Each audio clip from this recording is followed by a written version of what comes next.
শুভ অপরাহ্ন। জেবিএনএসটিএস এবং বিজ্ঞান প্রসারের পক্ষ থেকে সকলকে সাদর আমন্ত্রণ জানাই। জেবিএনএসটিএস এবং বিজ্ঞান প্রসারের যৌথ উদ্যোগে যে সাপ্তাহিক অনুষ্ঠান আমরা পরিচালনা করি তার আরেকটি পর্ব আমরা আজকে কিছুক্ষণের মধ্যেই শুরু করতে চলেছি। আজকে আমাদের মধ্যে উপস্থিত আছেন আমাদের আজকের বক্তা S N. Bose national centre for basic science থেকে ডক্টর রামকৃষ্ণ দাস।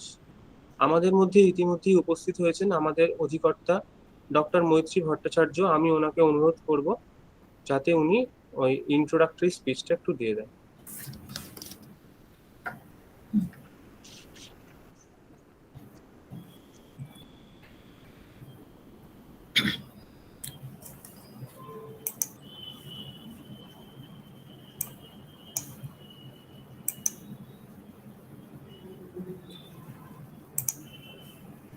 শুভ অপরাহ্ন, সবাইকে গুড আফটারনুন জানাই। আজকে তো নিশ্চয়ই এখানে অনেক তরুণ ছাত্রছাত্রীরও ভিড় রয়েছে, কারণ আমরা সবাই জানি যে মহাকাশ এমন একটা বিষয় যেটার প্রতি আমাদের অপ্রতিরোধ্য আকর্ষণ। আর মহাকাশের সম্পর্কে জানার জন্য আমাদের মধ্যে যে বিরাট আগ্রহ, তার একটা বড় অংশ কিন্তু অ্যাস্ট্রোনমি নিয়ে যারা গবেষণা করেন বা অ্যাস্ট্রোনমি নিয়ে যারা পড়াশোনা করেন, অবশ্যই সেটা অ্যাস্ট্রোফিজিক্স, অ্যাস্ট্রোনমি, এই কথা শব্দগুলো সবই ফিজিক্সের থেকেই এর উৎপত্তি।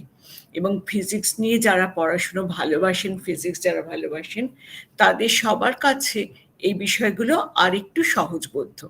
আমরা যারা সবাই হয়তো মহাকাশ নিয়ে শুনতে ভালোবাসি, আমাদের কাছে আকাশের দিকে তাকালে যখন হাজার তারায় ভরা আকাশ থাকে সেটাও যেমন বিস্ময়ের, তেমনি চাঁদের কথা আমরা তো সবাই জানি। সেই ছোট্টবেলা থেকে আমরা কত গল্প শুনেছি, কখনো টেরেট কোস্তায় চড়ে চাঁদে যাওয়ার গল্প, কখনো চাঁদের পাহাড়ের গল্প, কখনো বা চাঁদের মধ্যে যে চরকা বুড়ি চিরদিন ধরে সুতো কাটছে তার গল্প। তো সেই জন্য চাঁদকে নিয়ে আমাদের সবার মধ্যে অফুরান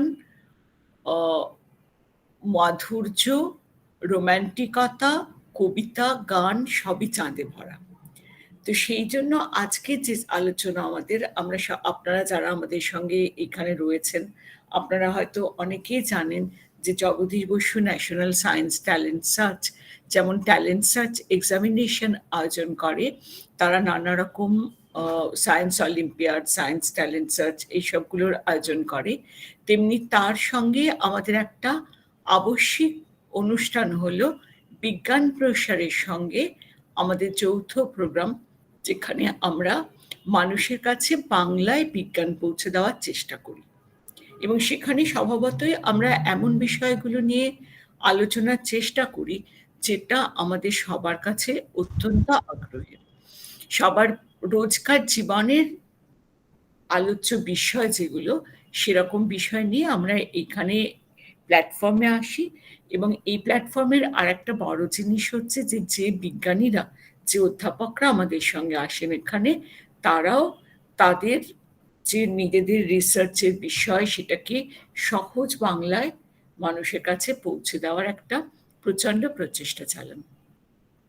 তো আমরা এই যে বিজ্ঞান আন্দোলন বা মানুষের, আমরা সবসময় সহজভাবে বলি যে টাচিং লাইফ উইথ সায়েন্স, আমরা বিজ্ঞানটাকে মানুষের প্রতিদিনকার জীবনে পৌঁছে দিতে চাই। এটাও জেবিএনএসটিএস এর একটা মতো, যে বিজ্ঞান যেন আমাদের দূরের সামগ্রী হয়ে না থাকে, আমরা রোজকার যে জীবন চর্যা আমাদের, তাতে প্রতিটি পদক্ষেপে যেন আমরা বিজ্ঞানটাকে চিন্তা করি। তো সেই জায়গায় আজকে আমাদের সঙ্গে রয়েছেন ডক্টর রামকৃষ্ণ দাস। ডক্টর রামকৃষ্ণ দাস একজন অত্যন্ত প্রতিভাবান পদার্থবিদ, একজন ভালো professor Satyendranath Bose centre for basic সায়েন্সেসে। আপনারা অনেকেই হয়তো জানেন সল্টলেকে এই ইনস্টিটিউটটি, এবং এখানে ফিজিক্স ছাড়াও আরও থিওরিটিক্যাল ফিজিক্স, বায়োলজি, এরকম অনেক বিষয় নিয়ে এখানে গবেষণা হয়। তো এই রিসার্চের থেকে আজকে ডক্টর রামকৃষ্ণ আমাদের সঙ্গে থাকবেন, যিনি ওখানকার অ্যাসোসিয়েট প্রফেসর। তিনি তার পড়াশোনা শুরু করেছিলেন বিএসসি ইন ফিজিক্স তার ইউনিভার্সিটি অফ কল্যাণী থেকে। তারপর এমএসসি, তারপর পিএইচডি অ্যাস্ট্রোনমি, এবং তারপর এসএন বোস সেন্টারে তিনি ফ্যাকাল্টি ফেলো হিসেবে জয়েন করেছিলেন এবং বর্তমানে তিনি অ্যাসোসিয়েট প্রফেসর।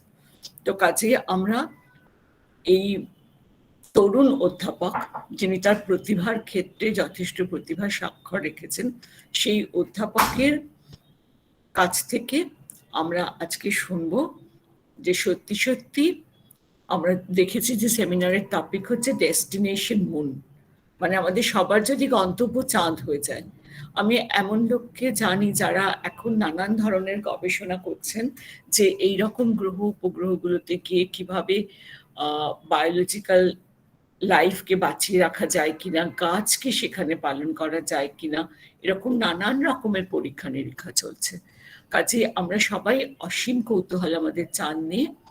আর আমার ডক্টর রামকৃষ্ণ দাসের প্রতি আমরা খুবই কৃতজ্ঞ যে তিনি আমাদের মতো সাধারণভাবে যারা আমরা বিজ্ঞানকে ভালোবাসি, আমাদের কাছে বলবার জন্য তার অত্যন্ত কঠিন বিষয় সহজভাবে আমাদের কাছে পৌঁছে দেওয়ার জন্য এগিয়ে এসেছেন।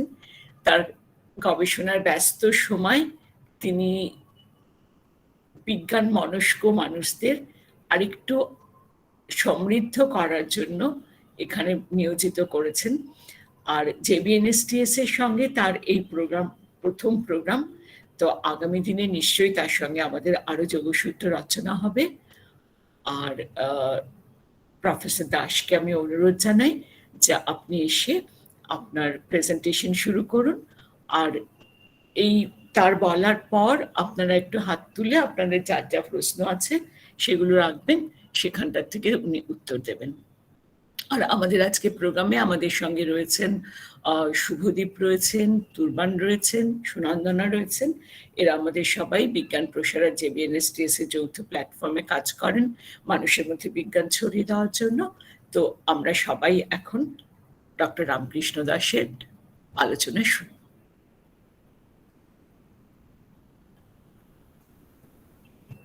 প্রফেসর দাস, আপনি প্লিজ শুরু করুন। ওকে, আমার কথা শোনা যাচ্ছে? হ্যাঁ, আপনার ভিডিওটা শুধু অন হয়নি। হ্যাঁ, ভিডিওটা আমি অ্যাকচুয়ালি ওকে, অ্যাকচুয়ালি নেটে একটু প্রবলেম আছে আজকে, আমি অফ করে আচ্ছা, তাহলে আপনি অফ করে দিন, হ্যাঁ, করে দিন। ঠিক আছে, আমাদের দর্শকরা সবাই দেখতে পাচ্ছেন। হ্যাঁ, একদম অফ করে দিন। ওকে,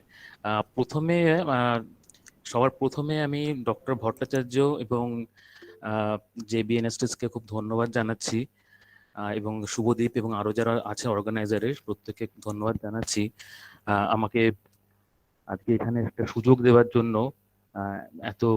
এত লোকের সাথে, এত অডিয়েন্সের সাথে একটা ইন্টারাকশন হবে তার জন্য। এবং জেবিএনএসটিএস এর যে উদ্যোগ, মানে মাতৃভাষায় বাংলা ভাষায় বিজ্ঞানকে সবার কাছে ছড়িয়ে দেওয়ার যে একটা উদ্যোগ, সেটাকে আমি ভীষণভাবে অ্যাপ্রিসিয়েট করছি। আপনারা জানেন, ডক্টর ভট্টাচার্য যেটা বললেন, আমি এসএন বোস সেন্টারে আপাতত কর্মরত, এবং এই সেন্টার যার নামে সেই মহান মানুষ প্রফেসর আচার্য সত্যেন্দ্রনাথ বোস, তিনিও কিন্তু সবসময় জোর দিয়েছেন যে ভার্নাকুলার ল্যাঙ্গুয়েজ, মাতৃভাষাতে বিজ্ঞানকে চর্চা করবার, বিজ্ঞানকে আরো লেখালেখি করার এবং সবার কাছে পৌঁছে দেওয়ার, যাতে সমাজের সমস্ত শ্রেণীর মানুষের কাছে ব্যাপারটা বোধগম্য হয়। তো সেই কথা মাথায় রেখে আমি আজকের টকটাও আমি বাংলায় দেব, এবং আমার টকের টাইটেল অলরেডি দেখা যাচ্ছে। টাইটেল হচ্ছে ডেস্টিনেশন মুন। আমি জাস্ট টকটা একটু শুরু করে নিই। হ্যাঁ, স্লাইড গুলো দেখা যাচ্ছে? প্রথম স্লাইডটি? হ্যাঁ, দেখা যাচ্ছে। আচ্ছা আচ্ছা, আমি একটু ভিডিওটা অফ করেছি কারণ আপনার নেটটা একটু আনস্টেবল। আমি ভিডিওটা অফ করে আমি টকটা ওকে। সো আমাদের আজকে টপিক হচ্ছে ডেস্টিনেশন মুন। তো এই আলোচনায় বলবো আমি, ঠিক টক নয়, আলোচনা। আমি যে টপিক গুলো মোটামুটি কভার করব। হ্যাঁ, হ্যালো স্যার, বলছি স্লাইডটাকে একটু মানে এটাকে প্রেজেন্টেশন মোডে আনা যাবে এটা? হ্যাঁ, আমি এনেছি। আচ্ছা আচ্ছা, আনা আছে। এটা তো মনে হচ্ছে ছোট, অনেক ছোট লাগছে। না, আমি ফুল স্ক্রিন করে, যেমন প্রেজেন্টেশন মোড ফুল স্ক্রিন করে আমি রান করছি। ঠিক আছে, ঠিক আছে। না ওটা কি দেখা যাচ্ছে না? হ্যাঁ, দেখা যাচ্ছে, ঠিক আছে। আচ্ছা আচ্ছা আচ্ছা। তো যে টপিকস গুলো আমি কভার করবো এই টকের মধ্যে দিয়ে কভার করার চেষ্টা করব, সেগুলো হচ্ছে চাঁদ সম্পর্কে আমরা যেটুকু জানি সেটা, সেগুলো ক্যারেক্টারিস্টিক্স অফ দ্য মুন, মানে মুনের যে বৈশিষ্ট্য কি কি ধর্ম, সেটা বলার চেষ্টা করব। এবং এগুলো জানার জন্য বিভিন্ন সময় যে বেসিক্যালি যে মুন মিশন গুলো হয়েছে তাদের সম্বন্ধে একটু আলোচনা করব। এবং আমরা যে মুন এই স্টাডি করছি, চাঁদকে স্টাডি করছি, তার কারণ কি এবং পরবর্তীতে আমাদের ফিউচার প্ল্যান কি, সেগুলো ডিসকাস করব। তো যেহেতু সময় সংক্ষিপ্ত, এবং দ্বিতীয়ত আমি যতদূর শুনেছি এখানে বিভিন্ন মানে একাডেমিক লেভেলের মানুষ আছেন এবং অনেক গ্রাজুয়েশন বা আন্ডার গ্রাজুয়েট অডিয়েন্স রয়েছেন। তো তাই সবাই যাতে বুঝতে পারেন সেই জন্য আমি টকটাকে খুব টেকনিক্যালি করছি না, আমি যাতে মোটামুটি সাধারণভাবে ব্যাপারটা বোঝাবার চেষ্টা করব। তো সূর্যের পরে চাঁদই হচ্ছে আমাদের পৃথিবীর আকাশ থেকে দেখতে পাওয়া সবচেয়ে উজ্জ্বলতম মহাজাগতিক বস্তু। বা সভ্যতার শুরু থেকে মানব জাতি যখন শুরু হয়েছে সেই শুরু থেকেই তারা রাতের আকাশে এই উজ্জ্বল বস্তুটিকে দেখে আসছে। কখনো পূর্ণিমার দিন পুরো গোল চাঁদ, কখনো বা বাঁকা চাঁদ, কখনো বা তার অর্ধেক চাঁদ, এরকম তারা দেখে এসছে। তো স্বভাবতই চাঁদের এই উজ্জ্বলতা, বিভিন্ন সময় চাঁদের পরিবর্তন, এগুলো তাদের মনে বিভিন্ন রকম কৌতূহল জন্ম দিয়েছে। পরবর্তীকালে মানুষ যখন বুঝতে পেরেছে আরো কিছু, চাঁদকে তাদের জীবনের সাথে অঙ্গাঙ্গিভাবে জড়িয়ে ফেলেছে, তাদের মনে যেমন রোমান্টিকতা জেগেছে, ভয়, ভীতি, কৌতূহল সবই জেগেছে। তো সেইগুলো আমরা দেখতে পাই বিভিন্ন ধরনের সাহিত্যে, গল্প, কবিতা, উপন্যাসে কিভাবে প্রতিফলিত হয়েছে সেটা আমরা দেখতে পাই। যেমন আমাদের কথা যদি বলি, বিশেষ করে বাঙালি জাতির কথা, তাহলে বোধহয় আমাদের জাতের সাথে পরিচয় বোধহয় শুরুতেই সেই বিখ্যাত কবিতা দিয়ে, যে এক যে ছিল চাঁদের কোনায় চরকা কাটা বুড়ি, পুরাণে তার বয়স লেখা ৭০০,০০০ কুড়ি। এছাড়া তো আরো অনেক কবিতা আছে যেখানে চাঁদকে নিয়ে বা চাঁদকে উদ্দেশ্য করে, চাঁদকে সামনে রেখে কবিতা তৈরি করা হয়েছে। এবং শুধু কবিতা নয়, অন্যান্য বিভিন্ন ছবি, বিভিন্ন সাহিত্য, চাঁদের পাহাড়, যেমন ডক্টর চট্টোপাধ্যায় বললেন। এছাড়া বিভিন্ন বিখ্যাত বই রয়েছে, এইচ জি ওয়েলসের first man in the moon, Philip K ডিকে the man in the first castle. বিভিন্ন বইতে, সিনেমায় destination moon, space odyssey, moonraker, Apollo 13, এরকম বিভিন্ন সিনেমায় চাঁদকে প্রতিপাদ্য করেই তৈরি করা হয়েছে। তো আমাদের ভাবনা চিন্তার সাথে তাল মিলিয়ে চাঁদকে আমরা বিভিন্ন জায়গায় বিভিন্নভাবে পজিশন দিয়েছি। যেমন আমরা চন্দ্রকে দেবতা বলে মানা হয় আমাদের ধর্মে। এবং শুধু আমাদের ধর্ম বলে নয়, বিভিন্ন ধর্মে চাঁদকে দেবতার আসন দেওয়া হয়েছে। এবং একটা সময় মানুষ এটাও বিশ্বাস করতো যে চাঁদে ব্যাটম্যানের মতো, মানে বাদুড় মানুষের মতন এক ধরনের মানুষ রয়েছে, তাদের কিন্তু চাঁদের বসবাস করে। যেমন এটা বিখ্যাত ছবি, এটা জন হার্সেল, তিনি এই মানে লুনার অ্যানিমালস এর এই কনসেপ্টটা দেন। তারপরে আবার চাঁদকে বিভিন্ন সময় ব্লেমও করা হয়েছে। যেমন পূর্ণিমার দিন, বিশেষ করে অশুভ পূর্ণিমার দিন চাঁদ মানে যখন ফুল মুন হয়, পুরোটা আলো দেয়, তখন ডার্ক এনার্জি, অশুভ শক্তির উদ্রেক হয়, চারদিকে জেগে ওঠে। এইভাবে আমরা চাঁদকে ব্লেমও করেছি। ইনফ্যাক্ট আমরা যে একটা কথা ইউজ করি লুনাটিক, সেই লুনাটিক কথাটা কিন্তু এখান থেকে এসেছে। যাই হোক, তার সভ্যতার শুরুর পর থেকে আমরা অনেকটা পথ এগিয়ে এসেছি, অনেক কিছু জানতে পেরেছি। এখন আমরা জানি যে চাঁদ হচ্ছে পৃথিবীর একটা ন্যাচারাল স্যাটেলাইট। ন্যাচারাল স্যাটেলাইট মানে হচ্ছে যে প্রাকৃতিকভাবে তৈরি উপগ্রহ, যে পৃথিবীর চারদিকে ঘুরছে। আর কৃত্রিম উপগ্রহ হচ্ছে যেগুলো ম্যান মেড, অর্থাৎ মানুষ যে উপগ্রহগুলো তৈরি করে আকাশে পাঠাচ্ছে। তো পৃথিবীর একমাত্র উপগ্রহ হচ্ছে এই চাঁদ। এই চাঁদ এবং পৃথিবী এই সৌরজগতের একটা অংশ।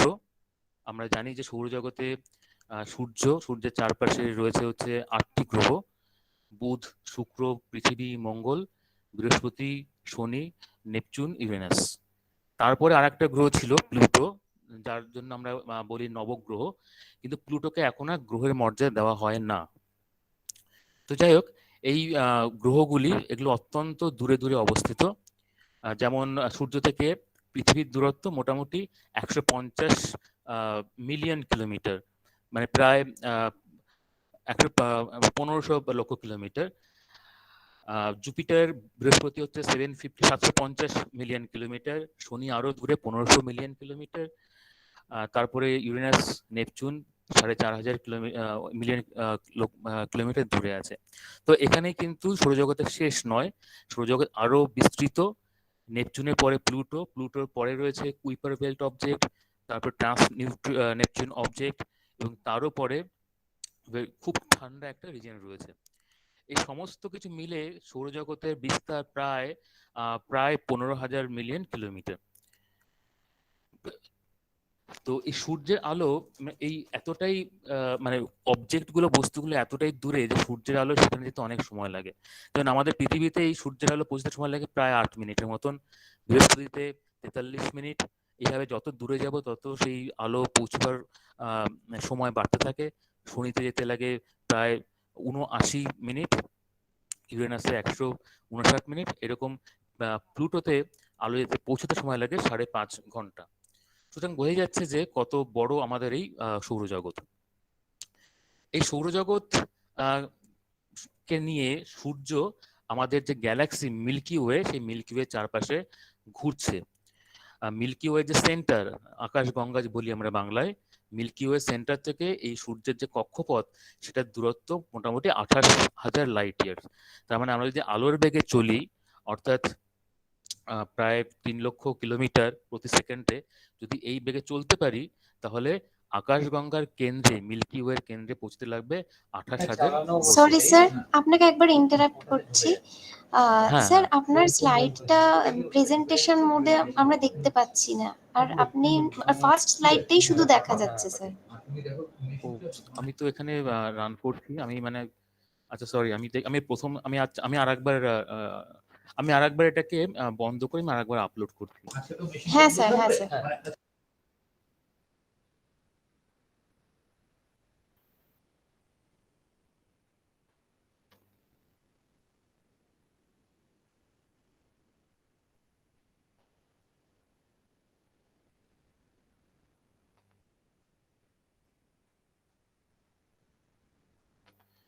আচ্ছা, আমি শেয়ার করেছি, স্ক্রিনটাকে দেখা যাচ্ছে? হ্যাঁ স্যার, দেখা যাচ্ছে, কিন্তু স্লাইডটা প্রেজেন্টেশন মোডে নেই। আমি কিন্তু এখানে ফুল প্রেজেন্টেশন মোডে, মানে ফুল স্ক্রিন করেই রান করছি প্রথম থেকে। কেন এরকম হচ্ছে একটু বুঝতে পারছি না। স্যার বলছি, ওই যেখানে পার্সেন্টেজ লেখা আছে না, ওটার পাশে দেখুন একটা ওই প্রেজেন্টেশনের একটা ওই সাইন আছে, একটা আইকন আছে, ওটাতে ক্লিক করে একবার দেখুন। হ্যাঁ, আমি ওখান থেকে যেখানে মোর অপশন দেওয়া আছে, তো মোর অপশনে গিয়ে হ্যাঁ স্যার, আবার উপরেও পাবেন স্যার, ওই যেখানে নিচেই আছে ফ্রম কারেন্ট স্লাইড। হ্যাঁ, ওখানে, আচ্ছা ওটা তো আমি করছি। আমি আগে মানে স্লাইডটা দেখা যাচ্ছে কিনা সেইটা আমি জাস্ট কনফার্ম করলাম। হ্যাঁ, আমি কারেন্ট স্লাইড থেকে আবার রান করলাম, ঠিক আছে, ফুল স্ক্রিন করে প্রেজেন্টেশন মোডে আমি রান করলাম। ওটা কি দেখা যাচ্ছে? হ্যাঁ স্যার, দেখা যাচ্ছে, কিন্তু স্যার মানে প্রেজেন্টেশন মোডে নেই। আমি কিন্তু এখানে প্রেজেন্টেশন মোডেই রান করছি। আমি বুঝতে পারছি না সমস্যাটা কোনখানটায় হচ্ছে। ঠিক আছে স্যার, আপনি স্টার্ট করুন, এইভাবেই আপনি বলুন। আচ্ছা, আচ্ছা, ঠিক আছে।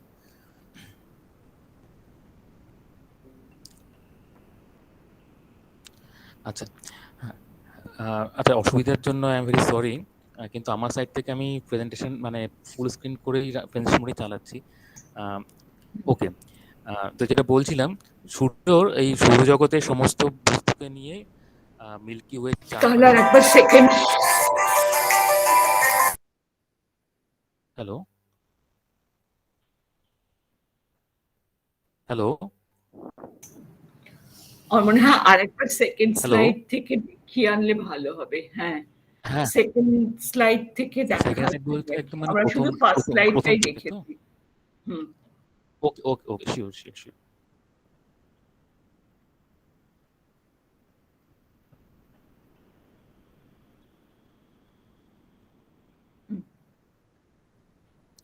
সেকেন্ড স্লাইডটা এবার দেখা সেকেন্ড যাচ্ছে? স্লাইডটা হুম সেকেন্ড স্লাইডটা একটু দেখা যাচ্ছে? না আসেনি সেকেন্ড স্লাইডটা। টপিকস টু বি কভার্ড না, সেকেন্ড স্লাইড আসেনি এখনো। এখনো আসেনি? না, হ্যাঁ এবার এসেছিল। আমি এসেছিল একবার। হ্যাঁ, অ্যাকচুয়ালি মোস্ট লাইকলি নেটের ইন্টারনেটের প্রবলেম হচ্ছে। হ্যাঁ এবার সেকেন্ড স্লাইড পাওয়া গেছে। হ্যাঁ হ্যাঁ হ্যাঁ ওকে ওকে ওকে। হ্যাঁ, তাহলে আমি আবার এখান থেকে একটু সংক্ষেপে বলি যে হুম হুম সবার কথা মাথায় রেখে আমি একটু নন টেকনিক্যাল ওয়েতে খুব মানে অনেক টিকুয়েশন দিয়ে আমি মানে বোঝা বাড়াবো না। সবার যেহেতু বিভিন্ন ধরনের অডিয়েন্স আছেন, সবার কথা মাথায় রেখে আমি খুব সাধারণভাবে ব্যাপারটা বোঝার চেষ্টা করছি। তো এই টপিকগুলো মানে আমি এই টকের মধ্যে কভার করার চেষ্টা করব। আহ, তো যেটা বলছিলাম যে সভ্যতার প্রথম থেকে একদম সেই যখন শুরু হয়েছে তখন থেকেই মানুষ দেখে আসছে যে রাতের আকাশের উজ্জ্বলতম বস্তু হচ্ছে চাঁদ। চাঁদ ভিন্ন সময় বিভিন্নভাবে পরিবর্তিত হয়। কখনো পুরোটা মানে পুরো ডিস্কটা পুরো অংশটা থেকে আলো বেরোয়, কখনো বা অর্ধেক অংশ বা পার্শিয়াল অল্প অংশ থেকে আলো বেরোয়, কখনো দেখাই যায় না। তো যাই হোক, চাঁদের এই যে বিভিন্ন সময় বিভিন্ন রূপ, বিভিন্ন সৌন্দর্য, সেটা মানুষকে চিরকাল মোহিত করে এসছে, যেটা গল্প, কবিতা, গান, উপন্যাস সবকিছুর মধ্যে ছড়িয়ে আছে। যেমন আমাদের ক্ষেত্রে আমাদের ছোটবেলায় শুরুই হয় সেই বিখ্যাত কবিতা দিয়ে যে একদিন ছিল চাঁদের কোনায় চরকা কাটা বুড়ি, পুরাণে তার বয়স লেখে ৭০০,০০০ কুড়ি। আমাদের চাঁদের সাথে পরিচয়, আমাদের কল্পনা জগতের বিস্তার সেখান থেকেই কিন্তু শুরু। এছাড়াও আরো কবিতা, আরো গান সেগুলো তো আছেই। আবার বিভিন্ন সময় বিভিন্ন শিল্পী তাদের ছবিতে চিত্র চাঁদের পরিচয় দিয়েছেন। তাদের যেমন এটি একটু বিখ্যাত ছবি ভিনসেন্ট কগের স্টারি নাইট। বিভিন্ন বই, এবং শুধু আমাদের বাংলা ভাষায় নয়, অন্যান্য ভাষাতেও বই, কবিতা, সিনেমা এগুলো সবই তৈরি হয়েছে। এবং বিভিন্ন ধর্ম চাঁদকে একসময় যেহেতু খুব উজ্জ্বল আলো দেয় অনেক, এবং বিভিন্ন সময় মুভ মানে ঘোরে আকাশে এক প্রান্ত অন্য প্রান্তে, এই সমস্ত ভেবে চাঁদকে দেবতার আসনে বসিয়েছে। তাদের যে গায়ে ছোপ ছোপ চাঁদের স্ট্রাকচার মানুষের মনে কল্পনা উদ্রেক করেছে। যেমন একসময় মানুষ ভাবতো যে চাঁদে বোধহয় কোনো হ্যাঁ স্যার, আমরা কিন্তু এখন ওই সেকেন্ড স্লাইডটাই দেখছি, স্লাইডটা চেঞ্জ হচ্ছে না আর কি।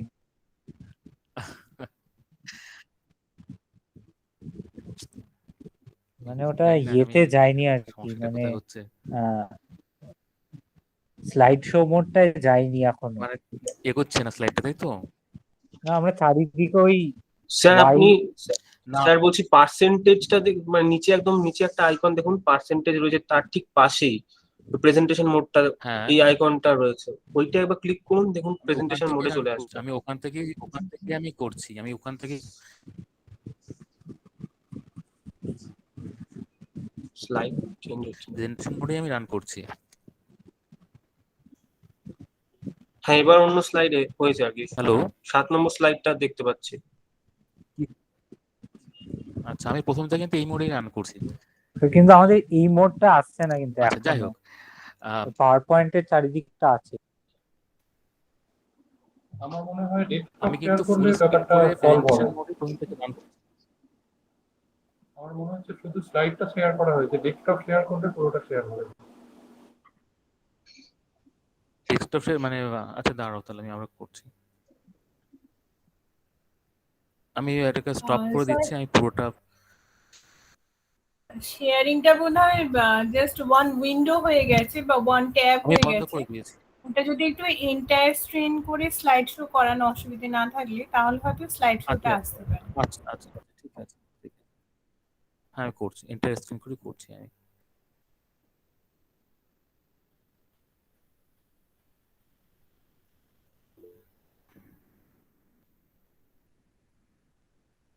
এবার হ্যাঁ এইবার, হ্যাঁ স্যার পুরো এবার ঠিক আছে একদম। এবার কি দেখা যাচ্ছে? একদম স্যার ঠিক আছে, পুরো প্রেজেন্টেশন মোডেই আছে। ওকে, আচ্ছা, আমরা এখন যেটা জানি যে চাঁদ হচ্ছে আমাদের পৃথিবীর একমাত্র প্রাকৃতিক উপগ্রহ, ন্যাচারাল স্যাটেলাইট। প্রাকৃতিকভাবে এটা তৈরি হয়েছে এবং পৃথিবীর চারপাশে ঘুরছে।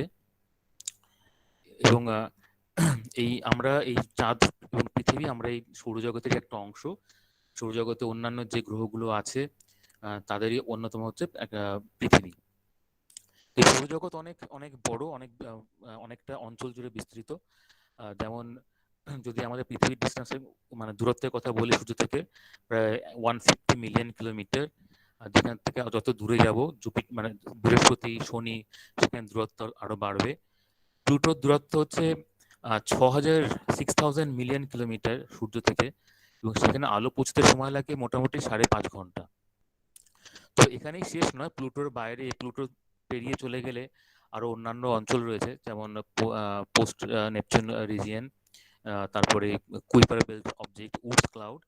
এই সমস্ত কিছুকে নিয়ে আমাদের সৌরজগৎ তৈরি, এবং যার বিস্তার মোটামুটি 1,500 মিলিয়ন কিলোমিটার। তো এদের সবাইকে নিয়ে সূর্য, আমাদের যে গ্যালাক্সি আছে মিল্কি ওয়ে, তার চারপাশে ঘুরছে। গ্যালাক্সির যে সেন্টার, মিল্কি ওয়ে যে সেন্টার, যেখানে একটি ব্ল্যাক হোল রয়েছে, সেখান থেকে আমাদের সূর্যের কক্ষপথের দূরত্ব মোটামুটি 28,000 লাইট ইয়ার্স, আলোকবর্ষ। অর্থাৎ আমরা যদি আলোর বেগে চলতে পারি, অর্থাৎ সেকেন্ডে প্রায় 3 লক্ষ কিলোমিটার, তাহলে এখান থেকে সূর্য থেকে মিল্কি ওয়ে সেন্টারে পৌঁছতে 28,000 বছর সময় লাগবে।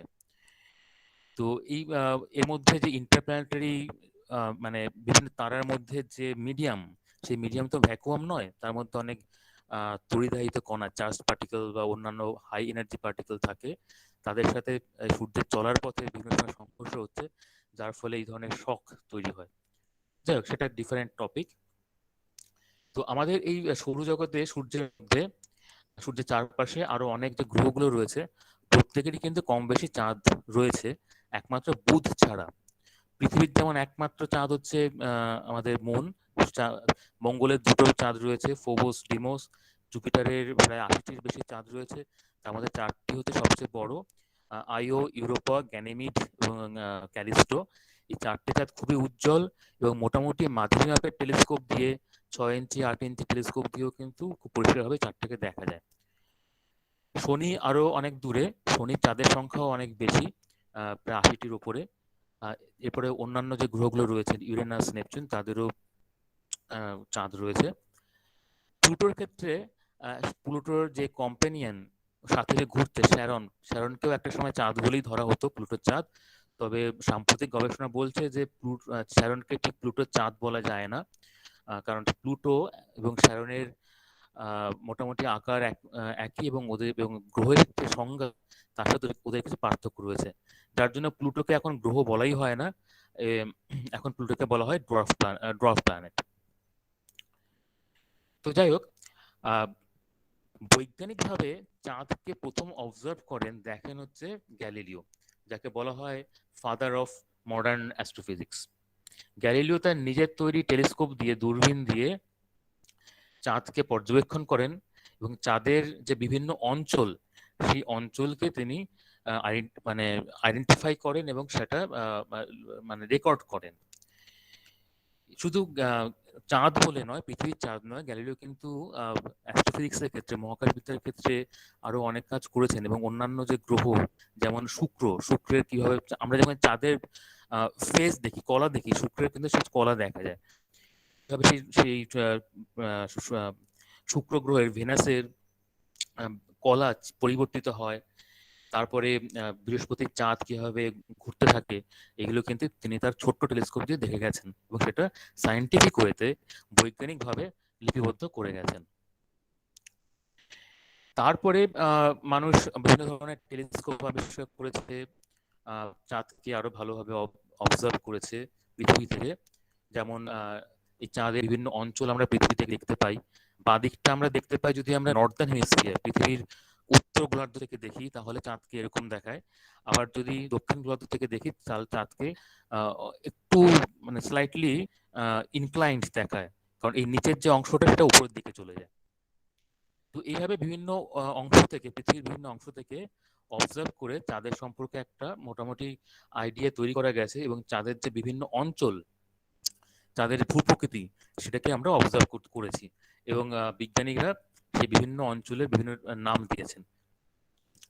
এই নামগুলো অনুসারে চাঁদের বিভিন্ন অঞ্চলকে আইডেন্টিফাই করা হয়। তো এই ব্যাপারে বিস্তারিত আমি আসছি পরে। তো প্রথম দিকে বিশেষ করে 1600 শতকে গ্যালিলিও যখন টেলিস্কোপের মাধ্যমে চাঁদকে অবজার্ভ করেন, তারপরে কয়েকশো বছর আমরা কিন্তু বেসিক্যালি টেলিস্কোপ ইউজ করতো চাঁদকে দেখবার জন্য। কারণ তখনও মাল্টি ওয়েভলেংথ অ্যাস্ট্রোনমি, মানে অন্যান্য যে তরঙ্গ দৈর্ঘ্য আছে আমরা জানি, যেমন গামা রে, এক্স রে, আলট্রাভায়োলেট বা রেডিও, এগুলোতে কিন্তু অবজারভেশন টেকনিক, পর্যবেক্ষণ করার টেকনিক কিন্তু তখনও আবিষ্কৃত হয়নি। টেলিস্কোপ বলতে আমরা মেইনলি বুঝতাম অপটিক্যাল টেলিস্কোপ, অর্থাৎ যে রেঞ্জে আমাদের চোখ দেখতে পায়, মোটামুটি 4000 অ্যাংস্ট্রম থেকে 8000 অ্যাংস্ট্রম, এই রেঞ্জটাকে বলে অপটিক্যাল রেঞ্জ। এই রেঞ্জের মধ্যেই মানে টেলিস্কোপ তৈরি করা হতো, এবং এই রেঞ্জের মধ্যেই আমরা বিভিন্ন মহাজাগতিক বস্তুকে দেখতাম। তো প্রথম কয়েকশো বছর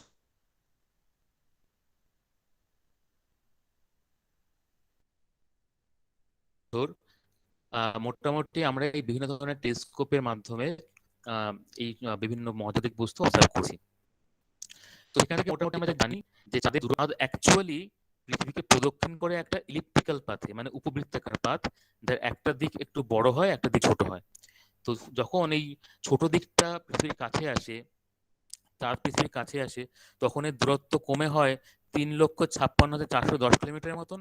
আবার যখন দূরের দিকে চলে যায়, যেটাকে সায়েন্টিফিক টার্মে বলা হয় অ্যাপোজি, তখন তার দূরত্ব হয়ে যায় 4,06,700 কিলোমিটার মতন। তো গড়ে চাঁদের দূরত্ব পৃথিবী থেকে 3,84,000 কিলোমিটার। চাঁদ যেহেতু পৃথিবীর উপগ্রহ, আকারে খুবই ছোট, চাঁদের ডায়ামিটার হচ্ছে 3,476 কিলোমিটার, যেখানে পৃথিবীর ডায়ামিটার ব্যাস হচ্ছে 12,742 কিলোমিটার। এবং পরিধি যেহেতু তার ব্যাস অনেক কম, পরিধিও পৃথিবীর চাইতে অনেকটাই কম। এবং চাঁদ যেহেতু ছোট, চাঁদের যে মাধ্যাকর্ষণ শক্তি সেটা অনেক ছোট, অনেক কম, কারণ পৃথিবীর তুলনায় চাঁদের ভর, চাঁদের মাস হচ্ছে খুবই কম, পৃথিবীর 81/1 মাত্র। যার জন্য চাঁদের গ্র্যাভিটেশনাল ফোর্স, মানে মাধ্যাকর্ষণ শক্তি, পৃথিবীর মাধ্যাকর্ষণ শক্তির মোটামুটি 17%। অর্থাৎ এখানে যদি কোনো বস্তু বা কোনো মানুষের ওয়েট করা হয়, যদি তার ওয়েট ধরা যাক মোটামুটি 100 কিলো হবে, তাহলে সে যদি চাঁদে চলে যায়, তাহলে তার ওয়েট কমে গিয়ে হবে মোটামুটি 17 থেকে 20 কিলোগ্রামের মতো। এবং চাঁদ অন্যান্য মহাজাগতিক বস্তুর মতো কখনোই স্থির নয়। চাঁদ পৃথিবীর চারপাশে ঘুরছে। পৃথিবীকে একবার প্রদক্ষিণ করতে চাঁদের সময় লাগে মোটামুটি ভাবে 27 দিন 8 ঘন্টা। অর্থাৎ আমরা এটা যদি পুরোটা একটা রোটেশন, একটা আবর্তন বলি, তাহলে চাঁদের দিনকে আমরা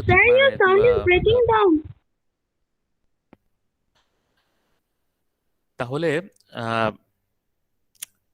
চাঁদে মোটামুটি 2 সপ্তাহে একদিন হয়, এবং তাদের রাতও পৃথিবীর সময় হিসেবে 2 সপ্তাহ।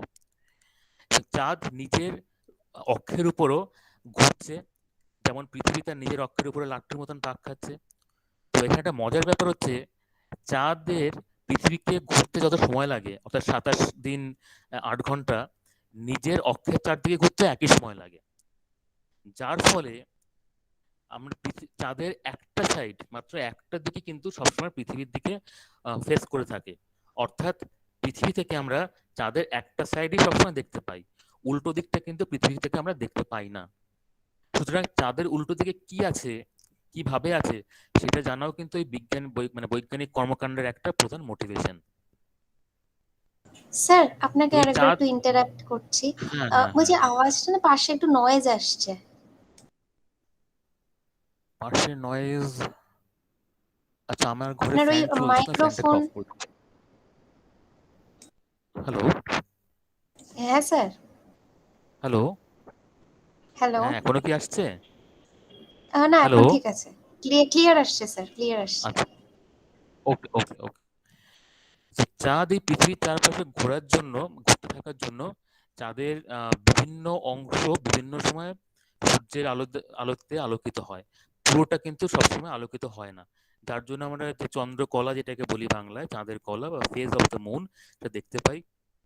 এটাকে দুটো ভাগে ভাগ করতে পারি। একটা হচ্ছে ওয়েক্সিং, মানে যখন অমাবস্যার পরে, যেটাকে ইংরেজিতে বলে নিউ মুন, অমাবস্যার পরে চাঁদ যখন আস্তে আস্তে আস্তে আস্তে আলোকিত হতে শুরু করে, প্রথমা, দ্বিতীয়া, তৃতীয়া, আমরা এটাকে বলি ওয়েক্সিং পার্ট।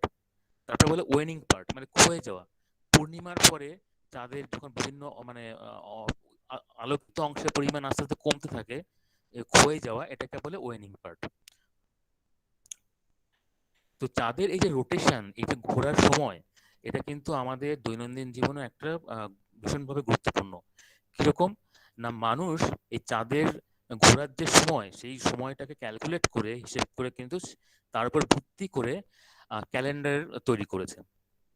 বিভিন্ন সময় বিভিন্ন মানুষ, বিভিন্ন জাতির মানুষ এই ক্যালেন্ডার তৈরি করেছে। যেমন এখানে ইসলামিক ক্যালেন্ডারের একটা উদাহরণ দেওয়া হয়েছে। এটা 1280 সালের ক্যালেন্ডার, যেটা এখন স্টুটগার্টে রাখা রয়েছে। এইভাবে কিন্তু চাঁদের মতো সূর্যের গতিবিধি, সূর্য কতদিনে ঘোরে তার উপর ভিত্তি করেও সৌর ক্যালেন্ডারও মানুষ ব্যবহার করে। আমরা যে ক্যালেন্ডার ইউজ করি, আমাদের বাঙালিরা যে ক্যালেন্ডার ইউজ করি, সেটা কিন্তু সূর্য এবং চাঁদ এই দুয়ের যে মোশন, যে গতি, তার উপর ভিত্তি করেই তৈরি করা হয়েছে। এছাড়াও চাঁদের এই ঘূর্ণনের ফলে যেটা হয়, চাঁদের মাধ্যাকর্ষণ শক্তির ফলে পৃথিবীতে যে জলভাগ রয়েছে, সেই জলভাগ চাঁদের দিকে সবসময় মানে বেড়ে থাকে, রাইজ হয়ে থাকে, যেটাকে তার ফলে চাঁদ যখন আমাদের মাথার উপরে আসে, জলভাগ আমাদের ওই জায়গাটা জলভাগ উপরে উঠে যায়, রাইজ হয়। অন্য জায়গায় জলভাগটা জল লেভেল, ওয়াটার লেভেলটা অ্যাকচুয়ালি কমে যায়, যেটাকে আমরা বলি টাইড, জোয়ার ভাটা। এই জোয়ার ভাটার কিন্তু একটা গুরুত্বপূর্ণ ভূমিকা রয়েছে পৃথিবীতে জীবনের ইভলিউশনের ক্ষেত্রে, সেটা পরে বলছি আমি।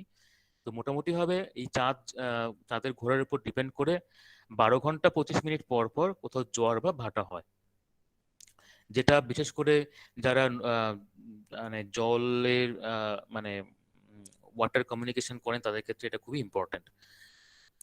এছাড়া আরো কিছু গুরুত্বপূর্ণ ঘটনা রয়েছে, যেটা এক্লিপস। যখন চাঁদ পৃথিবী আর সূর্যের মাঝখানে আসে, তখন সূর্যকে চাঁদ ঢেকে দেয়, আমরা সূর্যকে দেখতে পাই না, যেটা বলে সোলার এক্লিপস। সোলার এক্লিপসটা একটা খুব গুরুত্বপূর্ণ ঘটনা, কারণ সোলার এক্লিপস যখন হয়, চাঁদ যখন সূর্যকে ঢেকে দেয় সৌর গ্রহণের সময়, তখন সূর্যের যে একটা খুব পাতলা থিন একটা অঞ্চল রয়েছে, যেটাকে বলে সোলার করোনা, যার টেম্পারেচার, তাপমাত্রা অত্যন্ত বেশি, প্রায় 10 লক্ষ ডিগ্রি সেন্টিগ্রেড, সেই অঞ্চলটা আমরা দেখতে পাই। ফলে সূর্যের চারপাশে কি আছে সেটাকে স্টাডি করার জন্য কিন্তু এই সোলার এক্লিপস খুব গুরুত্বপূর্ণ একটা ঘটনা। এছাড়া লুনার এক্লিপস হয়। লুনার এক্লিপস কখন হয় না, যখন চাঁদ ঘুরতে ঘুরতে পৃথিবীর উল্টো দিকে চলে যায়, তখন পৃথিবীর ছায়া চাঁদের উপরে পড়ে, চাঁদ ঢেকে যায়, এবং চাঁদকে আমরা মানে একেবারে অন্ধকার হয়ে যায় না, আবছা দেখতে পাই, এটাকে বলে লুনার এক্লিপস। তবে লুনার এক্লিপসটা অনেক ঘন ঘন হয়, তার কারণ চাঁদ অনেক ছোট পৃথিবীর চাইতে, ফলে পৃথিবীর ছায়ার মধ্যে চাঁদের ঢুকে যাওয়ার সম্ভাবনা অনেক বেশি। উল্টো দিকে যখন সৌরজগতের ক্ষেত্রে চাঁদের ছায়া পৃথিবীতে পড়ে, আর চাঁদ খুব ছোট, তাই চাঁদের ছায়া পৃথিবীতে পড়ার সম্ভাবনাটা একটু কম, যার জন্য সূর্য গ্রহণ কিন্তু অত ঘন ঘন দেখতে পাওয়া যায় না। তো বিভিন্ন সময় এই গ্রহণ মানুষের মনে একটা খুব ভয়ের মানে উদ্রেক করেছে, যেটা আমরা বিভিন্ন কার্টুনের ক্ষেত্রে, গল্প উপন্যাসের ক্ষেত্রে দেখে থাকি।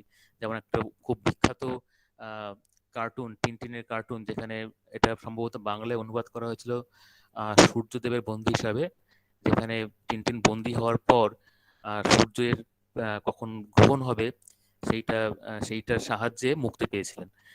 তো একইভাবে ক্রিস্টোফার কলম্বাস যখন তার চতুর্থ যাত্রায় জামাইকায় পৌঁছেছিলেন, তখনও কিন্তু এই গ্রহণের সাহায্যে মানে স্থানীয় যে বাসিন্দা ছিল, যারা খুবই আক্রমণাত্মক ছিল, তাদেরকে বশ করতে পেরেছিলেন। যাই হোক, তো এবার চাঁদে পৃথিবীর থেকে একটু অনেকটাই আলাদা, কারণ চাঁদে পৃথিবীর মতন কোনো অ্যাটমসফিয়ার নেই। আমরা পৃথিবীর উপরে যে বায়ুমণ্ডল দেখতে পাই, যে বায়ুমণ্ডলে বিভিন্ন ধরনের গ্যাস থাকে, বিশেষ করে অক্সিজেন, যার সাহায্য ছাড়া আমরা কোনোভাবেই বাঁচতে পারি না, সেই বায়ুমণ্ডল কিন্তু চাঁদে নেই। তো এই বায়ুমণ্ডল না থাকার জন্য চাঁদ থেকে আকাশকে সবসময় কালো দেখা যায়। এমনকি চাঁদে যখন দিন মানে যেটা ব্রাইট অঞ্চল, উজ্জ্বল অংশ, সেই অংশ থেকেও চাঁদের আকাশ সবসময় কালো দেখতে পাওয়া যায়। এবং আরেকটা নেগেটিভ পয়েন্ট হচ্ছে এই বায়ুমণ্ডল না থাকার জন্য শব্দ সেখানে চলাফেরা করতে পারে না। কারণ আমরা জানি যে শব্দ চলতে গেলে একটা মিডিয়ামের প্রয়োজন হয়, মাধ্যমের প্রয়োজন হয়। যেহেতু ওখানে বায়ুমণ্ডল নেই, তাই কিন্তু স্বাভাবিকভাবে শব্দ চলাফেরা মানে প্রবাহিত হতে পারে না। এবং এই স্যার অ্যাটমসফিয়ার। সরি হ্যাঁ স্যার, আপনাকে আরেকবার আমি ইন্টারাপ্ট করছি। স্যার সবাই হ্যাঁ, না চ্যাট বক্সে লিখছে একটু সাউন্ডের প্রবলেম হচ্ছে, তো ওটা কি মানে কোনোভাবে ঠিক করা যাবে স্যার? আমি চেষ্টা করছি। এখন কি শোনা যাচ্ছে? হ্যালো? হ্যাঁ স্যার, শোনা যাচ্ছে, কিন্তু মানে পাশে না মানে হ্যাঁ, কিরকম নয়েজ আসছে, মানে আপনার ভয়েসের সাথে সাথে। আমাকে একটু একটু তাহলে টাইম, 1 মিনিট টাইম দিন। আমি এই ঘরে ফ্যান, একটা বাইরে এসি চলছে, সব বন্ধ করে দিচ্ছি। 1 মিনিট না টাইম স্যার, দিন, আপনি ঠিক আছে? ফ্যান এসি সব বন্ধ করতে হবে না, আমার মনে হচ্ছে আপনার মাইক্রোফোনটা কোনোভাবে হয়তো একটু মানে, আহ, হ্যাঁ কিছুর সাথে হয়তো একটু মানে কষা খাচ্ছে, তাই জন্য হয়তো মেবি।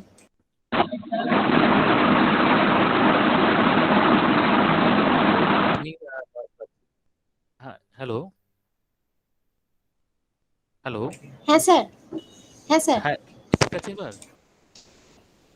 হ্যাঁ স্যার, শোনা যাচ্ছে। আচ্ছা আচ্ছা। হ্যাঁ, তো অ্যাটমসফিয়ার না থাকার জন্য চাঁদের উপরিভাগ, সেখানে কিন্তু টেম্পারেচারের ফ্ল্যাকচুয়েশন, তাপমাত্রার যে কমা বা বাড়া, সেটা কিন্তু প্রচন্ডভাবে হয়।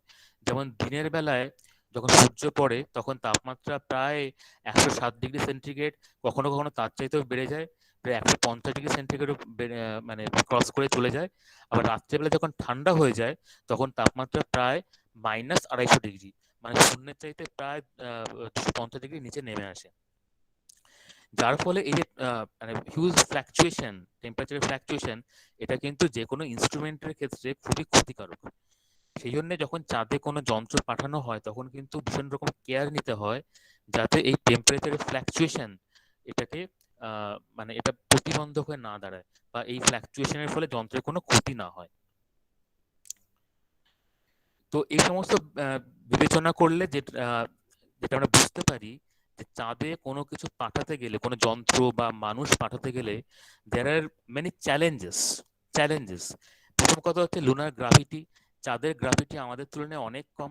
ফলে যখন কোনো স্পেস প্রোব ল্যান্ড করবে, চাঁদের উপরে নামতে যাবে, তখন আহ, তাকে অনেক আহ, ধীরে ধীরে নামতে হবে। তার গতিবেগ তাকে কন্ট্রোল করতে হবে, নিয়ন্ত্রণ করতে হবে। গতিবেগ যদি নিয়ন্ত্রণ না করা হয়, তাহলে সেই প্রোব মানে সেই স্পেস প্রোব বা ইনস্ট্রুমেন্ট, সেটা কিন্তু চাঁদের গায়ে আছড়ে পড়বে। চাঁদে যেহেতু বায়ুমণ্ডল থাকে না, অ্যাটমসফিয়ার থাকে না, তাই চাঁদের গায়ে কসমিক রেডিয়েশন, মানে মহাজগৎ থেকে, মহাবিশ্ব থেকে যে বিভিন্ন চার্জড পার্টিকেল বা হাই এনার্জি পার্টিকেল, প্রচন্ড বেগে চলতে থাকা পার্টিকেল গুলো এসে পড়ছে, তার জন্য চাঁদের ক্ষতি হওয়ার যন্ত্রের ক্ষতি হওয়ার সম্ভাবনা অনেক বেশি। এটা মাথায় রাখতে হবে। এবং যেটা বললাম একটু আগে, যে টেম্পারেচার, তাপমাত্রার ফ্ল্যাকচুয়েশন ভীষণ রকম হয়, প্রায় মোটামুটি -200 থেকে +200। তাহলে এই তাপমাত্রার মধ্যে আমরা জানি তাপমাত্রা যদি কম বৃদ্ধি হয়, তাহলে যে কোনো জিনিসই তার দৈর্ঘ্যে বেড়ে যায় বা কমে যায়। ফলে যে কোনো যন্ত্র কিন্তু তার স্বাভাবিক যে কাজকর্ম, সেই স্বাভাবিক কাজকর্ম বন্ধ করতে পারে। এটা মাথায় রাখতে হবে। তারপর চাঁদের যে টেরেইন মানে ভূপৃষ্ঠ, সেই ভূপৃষ্ঠ কিন্তু আমাদের মতন নয়। সেখানে বিভিন্ন রকম মানে ডাস্ট, ধুলো, ক্রেটার্স এগুলো রয়েছে। আহ, এবং আরেকটা খুব গুরুত্বপূর্ণ পয়েন্ট হচ্ছে, চাঁদ থেকে পৃথিবীতে যে কোনো আহ, যে কোনো শক্তি, শব্দ শক্তি বা অন্যান্য যে শক্তি, সেগুলো কমিউনিকেট করতে মোটামুটি 2 সেকেন্ড সময় লাগে। অর্থাৎ আমি কোনো ইনস্ট্রুমেন্ট রান করছি এখানে বসে, চাঁদে আমি সিগন্যাল পাঠাবো, সেখানে যেতে 2 সেকেন্ড সময় লাগবে। আবার সেই ইনস্ট্রুমেন্ট আমাকে তার রিপ্লাই পাঠাবে, উত্তর পাঠাবে, সেখানে 2 সেকেন্ড সময় লাগবে। ফলে আমি কোনো কিছু পাঠিয়ে, কোনো ইনফরমেশন পাঠিয়ে তার উত্তর পেতে মোটামুটি 4 সেকেন্ড মতন সময় লাগে। সুতরাং এটা একটা মানে চাঁদে ইনস্ট্রুমেন্ট রান করার ক্ষেত্রে একটা বড় ধরনের প্রতিবন্ধকতা, সেটা মাথায় রাখতে হবে। যাই হোক, তো মোটামুটি 1950 সাল পর্যন্ত আমাদের চাঁদের যা যাবতীয় আমরা জেনেছি তা টেলিস্কোপের অবজারভেশনের মাধ্যমেই জেনেছি। 1950 সাল থেকে আহ, মহাবিশ্বের যে গবেষণা, মহাকাশ গবেষণায় সেখানে একটা ভীষণ রকম রেনেসাস আমি বলবো পরিবর্তন এলো। তার কারণ হচ্ছে কোল্ড ওয়ার, ঠান্ডা যুদ্ধ। তখনকার পৃথিবীতে যে দুই মহাশক্তিধর রাষ্ট্র সোভিয়েত রাশিয়া এবং আমেরিকা, তাদের মধ্যে যে ঠান্ডা লড়াই, সেই লড়াই ছড়িয়ে পড়লো মহাকাশেও। ফলে মহাকাশকে জয় করা এবং পৃথিবীর আশেপাশে যে স্পেস অঞ্চল রয়েছে তাকে জয় করার একটা চ্যালেঞ্জ দুটো দেশের মধ্যেই শুরু হলো, প্রতিযোগিতা শুরু হলো। যার ফলে তারা চেষ্টা করলো পৃথিবীর সবচেয়ে কাছের যে মহাজাগতিক বস্তু চাঁদ, তাকে সবার আগে নিজেদের নিজেদের আধিপত্য কায়েম করার। আমি বলবো বিজ্ঞানের ক্ষেত্রে এটা একটা অত্যন্ত আশীর্বাদের ব্যাপার। কারণ এই যে 1950 সালে চাঁদে যাওয়ার যে একটা প্রবণতা তৈরি হলো, যে কোনো কারণেই হোক না কেন, এটা কিন্তু পরবর্তীকালে ইন্টারপ্ল্যানেটারি মিশনস অন্যান্য প্ল্যানেট, অন্যান্য গ্রহে বা সূর্যের অন্যান্য অংশে, সৌরজগতের অন্যান্য অংশে যে মিশনগুলো পাঠানো হচ্ছে সেইগুলোর ক্ষেত্রে একটা গুরুত্বপূর্ণ ভূমিকা নিয়েছিল। তো এর ফলশ্রুতি হিসাবে 1957 সালে সোভিয়েত রাশিয়া তাদের রকেট প্রথম লঞ্চ করে। অ্যান্ড এটা ফার্স্ট ম্যান মেড স্যাটেলাইট, মানুষের তৈরি স্যাটেলাইট প্রথম পৃথিবীর চারপাশে অরবিটে পুট করে। এবং এর সাথে যে স্যাটেলাইট পাঠানো হয় তার নাম ছিল স্পুটনিক 1, যেটা পৃথিবীকে 57 দিন ধরে প্রদক্ষিণ করে, তারপর পৃথিবীতে নেমে আসে এবং নেমে আসার পথে পৃথিবীর বায়ুমণ্ডলে পুড়ে ছাই হয়ে যায়। তবে তার আগেই এই যে 57 দিন পৃথিবীর চারপাশে ঘোরার সময় সে পৃথিবীর আমাদের যে নিয়ার স্পেস, পৃথিবীর ঠিক বাইরে যে মহাজগৎটা রয়েছে তার সম্পর্কে অনেক তথ্য পাঠিয়ে যায়। তো স্পুটনিক 1 এর সাফল্যের পর স্বভাবতই প্রশ্ন আসলো যে তাহলে কি মানুষকে পাঠানো সম্ভব? কিন্তু এই মহাবিশ্ব তখন তো পুরোপুরি অজানা, সেখানে মানুষকে পাঠানো তো অনেকটা বিপজ্জনক, রিস্কি। তাহলে কি করা যাবে? তখন ঠিক করা হলো যে টেস্ট করার জন্য, পরীক্ষা করার জন্য প্রথমে একটি পশুকে পাঠানো হোক। সেই পশু হিসেবে প্রথমে বাছা হলো একটি কুকুরকে। সেই কুকুরের নাম ছিল লাইকা। এই ঘটনাটা ঘটছে জাস্ট স্পুটনিক 1 পাঠাবার ঠিক সফল লঞ্চ হওয়ার কয়েক সপ্তাহ পরে। তো তার জন্য একটা নতুন স্যাটেলাইট তৈরি করা হলো, সেটার নাম দেওয়া হলো স্পুটনিক 2। স্পুটনিক 1 আর স্পুটনিক 2 এর মধ্যে পার্থক্য ছিল এটাই, স্পুটনিক 1 এ যেহেতু কোনো প্রাণী ছিল না তাই সেখানে লাইফ সাপোর্টের দরকার ছিল না। কিন্তু স্পুটনিক 2 তে যেহেতু একটা প্রাণীকে পাঠানো হচ্ছে, তাই তার লাইফ সাপোর্টের জন্য সেখানে অক্সিজেন জেনারেটর ছিল, যাতে বাতাস থেকে অক্সিজেন তৈরি করতে পারে। লাইকাকে ঠান্ডা রাখার জন্য, টেম্পারেচার কন্ট্রোল করার জন্য একটা কুলিং সিস্টেম ছিল, এবং তাকে সেফ রাখার জন্য একটা হার্নেস ছিল যার মধ্যে ওকে সেফ রাখা যাবে। এখন যেমন মহাকাশচারীরা যে ড্রেস পরে, তখনকার দিনে তো এতটা ইমপ্রুভ ছিল না, যার জন্য তাকে এই সিস্টেমের ব্যবস্থা করা হয়েছিল। এবং তার এই ট্রিপে জন্য যথেষ্ট খাবার দেওয়া হয়েছিল, এবং তার বর্জ্য পদার্থ কালেকশনের একটা প্রসেস ছিল। তো লাইকা সফলভাবে পৃথিবী থেকে যাত্রা শুরু করেছিল, কিন্তু লাইকা আলটিমেটলি বেঁচে ছিল না, এবং লাইকাকে পরে মৃত্যু অবস্থায় পাওয়া যায়। তো যাই হোক, পৃথিবীর ইতিহাসে প্রথম প্রাণী হিসেবে মহাকাশে যাওয়ার যে গৌরব সেটা কিন্তু লাইকারই ছিল, এবং লাইকার এই যে যাত্রা এটা কিন্তু পরবর্তীকালে মানুষের মহাকাশে যাওয়ার প্রসেসটাকে ভীষণভাবে ইনফ্লুয়েন্স করেছে। তারপরে অনেক পরীক্ষা নিরীক্ষার পরে প্রথম মানুষ হিসেবে মহাকাশে পা রাখলেন ইউরি গ্যাগারিন। 1961 সালের 12ই এপ্রিল ইউরি গ্যাগারিন ভোস্তক 1 এই রকেটে করে মহাকাশে যাত্রা শুরু করলেন। কিন্তু তখনও মহাকাশ অজানা, মহাকাশে গিয়ে কি হবে, একটা মানুষ কিরকম আচার আচরণ করবে সেটা ছিল সম্পূর্ণ অজানা।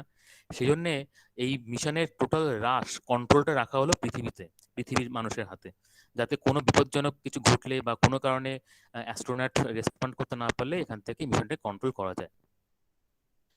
যাই হোক, সেরকম কোনো বিপদ ঘটেনি। ইউরি গ্যাগারিন সফলভাবে মহাকাশ প্রদক্ষিণ করার পর পৃথিবীতে সুস্থভাবেই ল্যান্ড করেছিলেন। এই সাফল্যের পর রাশিয়া আরেকটু এগিয়ে গেল। তখন তারা নিয়ার পৃথিবীর কাছের যে মহাবিশ্ব সেটাকে ছাড়িয়ে চাঁদে যাওয়ার জন্য তোড়জোড় শুরু করলো, এরই একটা অংশ হিসাবে সিরিজ অফ লুনা নামে অনেকগুলো উপগ্রহ পাঠাতে লাগলো। 1959 সালের জানুয়ারি মাসে লুনা 1 প্রথম যে উপগ্রহ ছিল, এটা খুব ছোট্ট একটা উপগ্রহ যার উপরে অনেকগুলো অ্যান্টেনা ছিল, তো সেটাকে পাঠাতে ওরা সক্ষম হলো। এবং লুনা 1 পৃথিবীর গ্রাভিটিকে ছাড়িয়ে পৃথিবীর মাধ্যাকর্ষণকে ছাড়িয়ে উড়ে চলে গেল এবং চাঁদের মোটামুটি 4000 মাইলের মধ্যে দিয়ে সে উড়ে চলে যায়। ওই বছরই 1959 সালে আবার একটি লুনা পাঠানো হলো, লুনা 2, অ্যান্ড সেটা ছিল প্রথম স্পেস ক্রাফট যেটা পৃথিবী থেকে পাঠানো হয়েছিল এবং চাঁদের গায়ে টাচ করেছিল। এই লুনা 2 অ্যাকচুয়ালি ছিল একটা প্রোব যেটা চাঁদের গায়ে আছড়ে পড়েছিল, এবং আছড়ে পড়ার মুহূর্তে তার মধ্যে যে সেন্সরগুলো ছিল, বিভিন্ন ধরনের ডেটা নেওয়ার সেন্সর, সেইগুলোর সাহায্যে বিভিন্ন চন্দ্রপৃষ্ঠে বিভিন্ন ডেটা পাঠাতে সক্ষম হয়েছিল।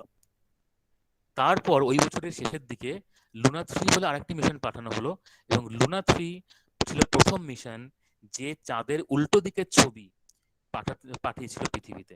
যদিও তৎকালীন মানে সেই সময় এখনকার মতন খুব ডেভেলপ টেকনোলজি ছিল না, তার জন্য ছবিটা খুব পরিষ্কার ছিল না, সেটা ঝাপসা ব্লারি ছিল, কিন্তু Luna 3 was the first mission, প্রথম মিশন যে চাঁদের উল্টো দিকে কি আছে, উল্টো পিঠে কি আছে তার ছবি পাঠিয়েছিল। এরপরে লুনা 9 পাঠানো হয় 1963 সালে, যেটা চাঁদের গায়ে প্রথম সেফলি ল্যান্ড করে। তারপরে লুনা 10 পাঠানো হয়, এবং লুনা 10 সফলভাবে প্রথম স্যাটেলাইট যেটা চাঁদকে সফলভাবে প্রদক্ষিণ করে। মিনওয়াইল এরকম সময় কিন্তু অলরেডি ইউনাইটেড স্টেটস অফ আমেরিকাও তাদের চেষ্টা শুরু করেছে, এবং তার অংশ হিসাবে প্রথমে তারা পায়োনিয়ার স্পেস প্রোব মহাকাশে পাঠায়। অনেকগুলো পায়োনিয়ার স্পেস পাঠানো হয়েছে, তার মধ্যে প্রথম 5টি উদ্দেশ্য ছিল শুধুমাত্র চাঁদকে এক্সপ্লোর করা, চাঁদের সম্পর্কে জানা। অন্যান্য পায়োনিয়ার সেগুলো চাঁদকে ছাড়িয়ে চলে যায় অন্যান্য গ্রহে এবং সৌরজগতের শেষ সীমান্তের দিকে। তো এর মধ্যে পায়োনিয়ার 4 সেটা পৃথিবীর মাধ্যাকর্ষণ ছড়িয়ে চলে যায় এবং মানে হেলিওসেন্ট্রিক কক্ষপথে সূর্য এবং পৃথিবীর যে তলে আছে তার উপরে কক্ষপথে নিজেকে স্থাপিত করতে সম্ভব হয়। এইরকম সময় আমেরিকার যে প্রেসিডেন্ট জন কেনেডি, তিনি তার নেশনের উদ্দেশ্যে বার্তা রাখলেন যে, first I believe that this nation should commit itself to achieving the goal before this decade is out of landing a man on the moon and returning him safely to the earth. অর্থাৎ এই দশক শেষ হওয়ার আগেই আমাদের উচিত চন্দ্রপৃষ্ঠে একজন মানুষকে পাঠানো এবং তাকে সফলভাবে সুস্থভাবে ফিরিয়ে আনা। সো এই চ্যালেঞ্জটা তিনি দিয়েছিলেন, যেটা কিন্তু নাসার পরবর্তীকালের কাজকর্মকে অনেকটা ত্বরান্বিত করে, অ্যাক্সেলারেট করে। তো এই প্রোগ্রামের অংশ হিসাবে নাসা আবার অনেকগুলো স্পেসক্রাফট লঞ্চ করে, যার নাম হচ্ছে নাসা রেঞ্জার 1961 থেকে 60 সালের মধ্যে, যেটা চাঁদের কাছাকাছি যায় এবং চাঁদের সারফেস সম্পর্কে অনেক ডেটা পৃথিবীতে পাঠায়। এর মধ্যে সবচেয়ে সফলতম উপগ্রহ হচ্ছে রেঞ্জার 9, যেটা চাঁদের মানে চন্দ্রপৃষ্ঠে মানে অনেক ডিটেলস ছবি পৃথিবীতে পাঠাতে সক্ষম হয়। তারপরে মার্কিউরি স্যাটেলাইটের মাধ্যমে, স্পেসক্রাফটের মাধ্যমে প্রথম মহাকাশচারী আমেরিকা মহাকাশে পাঠায়, এবং অ্যালেন শেপার্ড হচ্ছে প্রথম মহাকাশচারী, আমেরিকার মহাকাশচারী। তারপরে জন গ্লেন মার্কারি 6 মাধ্যমে আবার মহাকাশে যান এবং পৃথিবীকে 3 বার প্রদক্ষিণ করেন 5 ঘন্টা ধরে। তারপরে মার্কারি 9 সেটা পৃথিবীকে 22 বার প্রদক্ষিণ করে এবং 34 ঘন্টা মহাকাশে থাকে। এরপরে সবচেয়ে গুরুত্বপূর্ণ মিশন ছিল জেমিনি মিশন, যেটা 1965 থেকে 60 সালের মধ্যে কন্ডাক্ট করা হয়। এর দুটো উদ্দেশ্য ছিল, এক হচ্ছে মানুষকে মহাকাশে পাঠানো এবং মহাকাশে ভরহীন অবস্থায় কেমন করে থাকতে পারবে কিনা, ফর এ লং টাইম, প্রায় 10 দিন থাকতে পারবে কিনা ওই ঠান্ডার মধ্যে ভরহীন অবস্থায়, সেটা টেস্ট করা। 10 ডে কেন, 10 দিন কেন না, পৃথিবী থেকে চাঁদে গিয়ে সেখান থেকে ফিরে আসতে মোটামুটি 10 দিনের সময়টাকে ক্যালকুলেট করা হয়েছিল। তাই এটা ছিল একটা খুব গুরুত্বপূর্ণ পরীক্ষা। এবং অবশ্যই এর সাথে যারা অ্যাস্ট্রোনট, যারা পরবর্তীকালে চাঁদে যাবে, তাদের মহাকাশের সাথে মানে ভরহীন অবস্থার ঠান্ডা অবস্থার মধ্যে মানিয়ে নেওয়াটাও একটা ল্যাবরেটরি ছিল এই জেমিনি। তারপরে শুরু হলো সবচেয়ে গুরুত্বপূর্ণ মিশন, যেটাকে হচ্ছে অ্যাপোলো মিশন 1963 থেকে 72 সালের মধ্যে, যার প্রধান উদ্দেশ্যই ছিল যে কোনো মহাকাশচারীকে অ্যাস্ট্রোনটকে চাঁদের পৃষ্ঠে সফলভাবে পাঠানো। অ্যাপোলো অনেকগুলো মিশন শুরু হয়। অ্যাপোলো 1 ছিল প্রথম মিশন, কিন্তু দুর্ভাগ্যজনকভাবে অ্যাপোলো 1 একদম দুর্ঘটনা ঘটে এবং সম্পূর্ণভাবে ধ্বংস হয়ে যায়, এবং অ্যাপোলো 1-এর 3জন অ্যাস্ট্রোনট ছিলেন প্রত্যেকে মারা যান। এর পরের ম্যান মিশন ছিল অ্যাপোলো 7, যেটা লুনার মডিউল পাইলটকে নিয়ে গিয়েছিল। তারপরে অ্যাপোলো 8 গিয়েছিল, অ্যাপোলো 8 গিয়ে ফিরেও আসে এবং প্রশান্ত মহাসাগরে সফলভাবে ল্যান্ড করে। তারপরে অ্যাপোলো 9 এবং ফাইনালি অ্যাপোলো 10, যেটার পরের যে মিশন তার সমস্ত যন্ত্রপাতি নিয়ে সফলভাবে চাঁদকে প্রদক্ষিণ করে চলে আসে। করার পরে অবশেষে অ্যাপোলো 11, যেটা 1969 সালে লঞ্চ করা হয় 16 জুলাই, 3জন অ্যাস্ট্রোনটকে নিয়ে, নীল আর্মস্ট্রং, বাজ অলড্রিন এবং মাইকেল কলিন্স, এই 3জনকে নিয়ে চাঁদের উদ্দেশ্যে, এবং আরো পরিষ্কারভাবে বলতে গেলে চাঁদের নামার জন্য 3জন মহাকাশচারীকে নিয়ে রওনা হয়। সো যে রকেটটা এক্ষেত্রে ইউজ করা হয়েছিল তার নাম হচ্ছে স্যাটার্ন ভি। এটা ছিল একটা ভীষণ শক্তিশালী রকেট, যার ওয়েট হচ্ছে মোটামুটি ভাবে 29 লক্ষ কিলোগ্রাম। 29 লক্ষ কিলোগ্রাম। তখনকার দিনে সবচেয়ে powerful engine F1 engine use করা হয়েছিল এই রকেটটিতে। রকেটটির উচ্চতা ছিল মোটামুটি 10 তলা বাড়ির সমান, 1000 মিটার, 111 মিটার, 10 তলা বাড়ির সমান। এই রকেটের 3টে অংশ ছিল।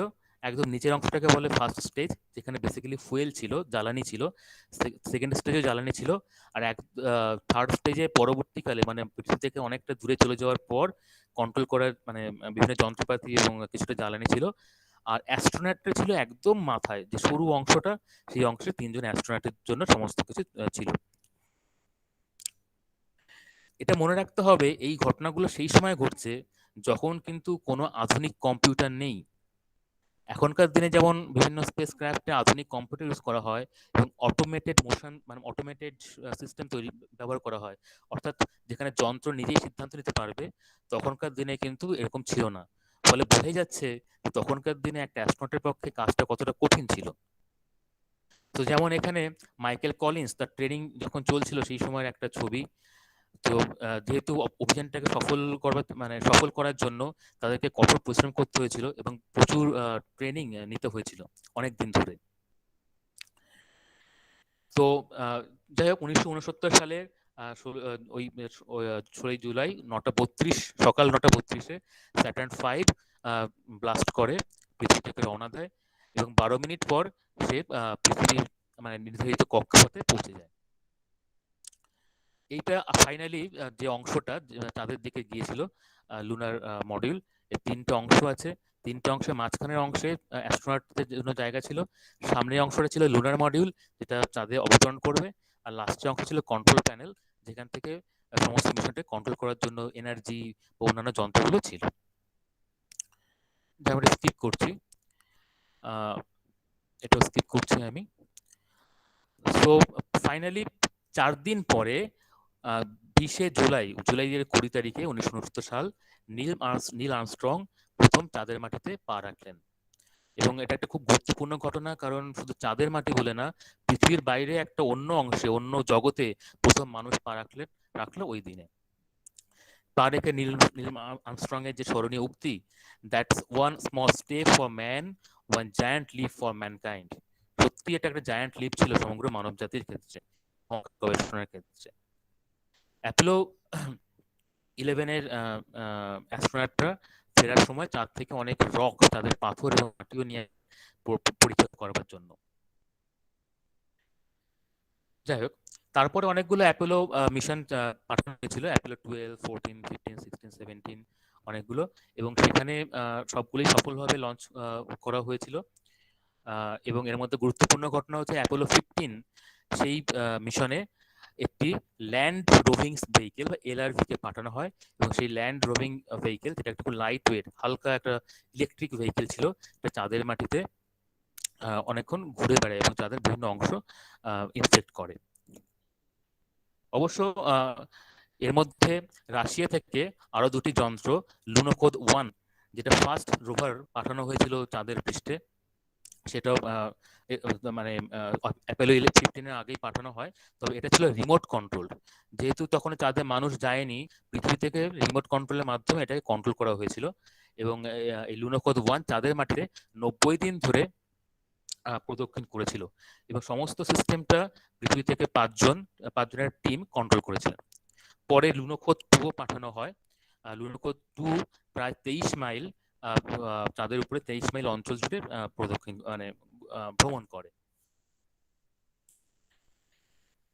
যাই হোক, অ্যাপোলো 16, অ্যাপোলো 17 1972 সালে শেষ লঞ্চ করা হয়, এবং 1976 সালে লুনা 24 নামে একটি ক্রিউলেস মানে মানুষ ছাড়া স্পেসক্রাফট পাঠায় রাশিয়া, এবং তারা যথারীতি স্যাম্পল নিয়ে চলে আসে।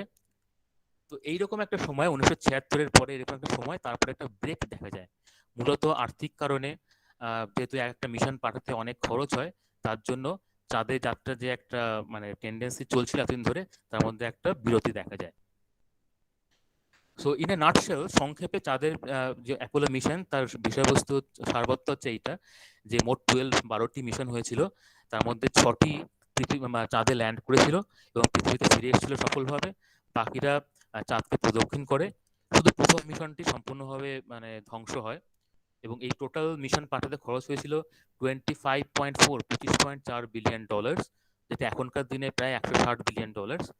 এবং বিভিন্ন অ্যাস্ট্রোনটরা বিভিন্ন সময় গিয়ে চাঁদ থেকে 382 কিলোগ্রাম চাঁদের মাটি এবং পাথর নিয়ে আসেন, যেগুলো এখনো রাখা রয়েছে পৃথিবীর বিভিন্ন গবেষণাগারে, এবং সেখানে এগুলো পরীক্ষা করে চাঁদের ক্যারেক্টারিস্টিক্স সম্বন্ধে জানা গেছে। এবং এই যে 6টি মিশন সফলভাবে লঞ্চ হয়েছিল, চাঁদে ল্যান্ড করেছিল, নেমেছিল, তাতে মোট 12 জন অ্যাস্ট্রোনট, 12 জন মহাকাশচারী চন্দ্রপৃষ্ঠে নেমেছিলেন এবং চন্দ্রপৃষ্ঠে সফলভাবে ঘুরেছিলেন, হেঁটেছিলেন। নীল আর্মস্ট্রং প্রথম ছিলেন, তার সাথে বাজ অলড্রিন, পরে Pete Conrad, Alan Bean, Alan Shepard, Edgar Mitchell, David Scott, James Irwin, John Young, Charles Duke, Gene Cernan and Harrison Smith. তো এখন দেখা যাক, এই যে এত কিছু আনা হলো চাঁদ থেকে, এত কিছু করা হলো, তাতে আমরা কি জানলাম? আমরা দেখলাম যে চাঁদের যে সারফেস, চাঁদের যে উপরিভাগ, সেখানে কতগুলো বিশেষ মানে চাঁদের বিশেষ ক্যারেক্টারিস্টিক রয়েছে, বিভিন্ন রকম স্ট্রাকচার গঠন রয়েছে। তাদের মধ্যে সবচেয়ে বেশি দেখা যায় ক্রেটার্স, আর একটা যেগুলো অনেকটা পাহাড়ের মতন, অল্প মানে গর্তের মতন, এই যে যেমন দেখানো হয়েছে। একটা মারিয়া। মারিয়া হচ্ছে একটা ঠিক গর্ত নয়, বরং অনেকটা বিস্তৃত অঞ্চল জুড়ে একটা সমতল, অনেকটা কালচে টাইপের, কালো রঙের। What ever the other side, অন্য পৃষ্ঠে কি আছে না, লুনা 3 আমরা দেখেছি। লুনা 3 হচ্ছে প্রথম মিশন যে চাঁদের উল্টো দিকটাও দেখেছে। তো চাঁদের উল্টো দিকটাও অনেকটা একই রকম ভাবে ক্রেটার্স এবং মারিয়া দেখা যায়, তবে কিনা এখানে মারিয়ার পরিমাণটা কম, মানে সমতলের পরিমাণটা কম, ক্রেটার্স বিভিন্ন ধরনের গর্ত, এর পরিমাণটা অনেক বেশি। তো ক্রেটার্স গুলো কি? ক্রেটার্স গুলো বেসিক্যালি গর্ত, যেটা অনেক ভীষণ বড় হতে পারে, প্রায় এক একটার ব্যাস হতে পারে 2500 কিলোমিটারের মতন, যেগুলো তৈরি হয়েছিল অনেকদিন আগে, যখন চাঁদের পৃষ্ঠে মানে মেটিওরাইট শাওয়ার হতো, উল্কা পড়তো ভীষণভাবে, আঘাত করতো, সেই উল্কার আঘাতের ফলে ক্রেটার গুলো তৈরি হয়েছিল। এছাড়াও কিছু ভোলকানিক অ্যাকশন মানে আগ্নেয়গিরির অ্যাকশনের মানে ভোলকানিক কাইন্ড অফ অ্যাক্টিভিটিস, কার্যকলাপও দেখা যায়। মারিয়া হচ্ছে যেটা অনেকটা সমতলের মতন, অনেকটা জায়গা জুড়ে সমতলের মতন, কিছুটা কালচে অঞ্চল দেখতে, যেটাকে অ্যাকচুয়ালি আগে মনে করা হতো যে চাঁদের গায়ে সমুদ্র।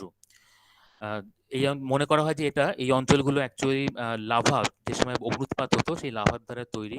প্রায় ঘটনাগুলো ঘটে আজ থেকে প্রায় 3 থেকে 4 বিলিয়ন বছর আগে, এবং সেই সময় এই লাভার ফলে যে ব্যাসল্ট নামে যে পাথর তৈরি হয়, যেটা পৃথিবীতেও দেখা যায়, সেই রকগুলোই, সেই পাথরগুলোই এই মারিয়া অঞ্চলে পাওয়া যায়। এগুলো ছাড়াও অনেক হাইল্যান্ড, ছোট ছোট পাহাড় বিভিন্ন জায়গাতে সেগুলো দেখা যায়, এবং কতগুলো রিল মানে অনেকটা ঠিক খালের মতন অঞ্চল, ট্রেঞ্চ লাইক অঞ্চল চাঁদের গায়ে দেখা যায়। এছাড়া ছোট বড় বিভিন্ন নুড়ি পাথর ছড়িয়ে আছে চাঁদের গায়ে। আর এই সমস্ত জিনিস, তার উপরে রয়েছে একটা আস্তরণ, যেটাকে আমরা চাঁদের মাটি বলতে পারি, বা টেকনিক্যাল টার্মে বলা হয় রেগোলিথ। এই মাটি দিয়ে পুরো চাঁদটা ছড়ানো। এটা খুব খুব ফাইন পাউডার, ভীষণ সূক্ষ্ম মাটি, ডাস্ট, সয়েল, মাটি, ব্রোকেন রক, পাথরের ভাঙা অংশ, এই সমস্ত মিলে তৈরি। কোথাও কোথাও এই মাটির আস্তরণ খুব পুরু হয় এবং মোটামুটি প্রায় 45 ফিট ঠিক, 45 ফিট পুরু হতে পারে। তো যদি এইগুলোর কম্পোজিশন, কেমিক্যালি কম্পোজিশন আমরা দেখি, তাহলে দেখবো যে তাদের মাটির যে এই অংশগুলো, তার মধ্যে oxygen, silicon, magnesium, iron, calcium, সেগুলো সবই রয়েছে।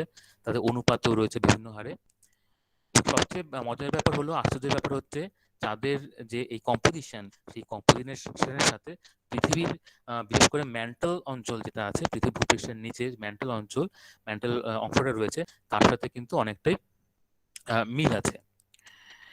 তো এই যেহেতু মিলটা আছে এবং চাঁদের অন্যান্য যে প্রপার্টি, যে লাইট ডেন্সিটি, লোয়ার ডেন্সিটি, ঘনত্ব কম, তাতে আয়রনের পরিমাণ কম, তারপরে তাদের যে অ্যাঙ্গুলার মোমেন্টাম মানে কৌণিক ভরবেগ, এই মিলগুলো থেকে এটা আন্দাজ করা হয় যে চাঁদ তৈরি হয়েছিল পৃথিবীর সাথে মঙ্গলের মতন সাইজের আকারের কোনো একটা বস্তু সংঘর্ষের ফলে। এই সংঘর্ষের ফলে যে মানে বস্তু পৃথিবী থেকে বেরিয়ে আসে, সেটি পরবর্তীকালে চাঁদ তৈরি করে। পৃথিবী যখন তৈরি হয়, মানে আজ থেকে প্রায় 4.3 বিলিয়ন বছর আগে, তার 60 লক্ষ বছর পরে, 60 মিলিয়ন ইয়ার্স, 60 লক্ষ বছর পর, 600 লক্ষ বছর পরে চাঁদ তৈরি হয়। তো এইবার প্রশ্ন উঠতে পারে যে চাঁদ কি শুধু একটা পৃথিবীর উপগ্রহ, নাকি এর অন্য কোনো ভূমিকা আছে? খুব গভীরভাবে দেখতে গেলে চাঁদের কিন্তু খুব মানে গুরুত্বপূর্ণ ভূমিকা রয়েছে। কিরকম না, চাঁদের যে গ্রাভিটি, মাধ্যাকর্ষণ শক্তি, সেটা কিন্তু যে পৃথিবীর উপরিভাগে জলতলের যে মানে টাইড, জোয়ার ভাটা ঘটায়। এই জোয়ার ভাটা ঘটার ফলে কি হয়েছিল, আজ থেকে ধর বিলিয়ন ইয়ার্স বছর আগে, সেই শুরুর দিকে যখন জীবনের সৃষ্টি তৈরি হয়েছিল, তখন চাঁদ পৃথিবীর অনেক অনেক কাছে ছিল। তার ফলে এই জোয়ারের পরিমাণ বা সমুদ্রের জলতলের যে উচ্ছ্বাস, সেটা অনেক অনেক বেশি হতো। এই বেশি হওয়ার ফলে এই টাইড বা এটা পৃথিবীর অনেক জায়গাতে ছড়িয়ে পড়তো, এবং অনুমান করা হয় যে বায়ো মলিকিউল, মানে যে মলিকিউল থেকে জীবনের তৈরি পৃথিবী,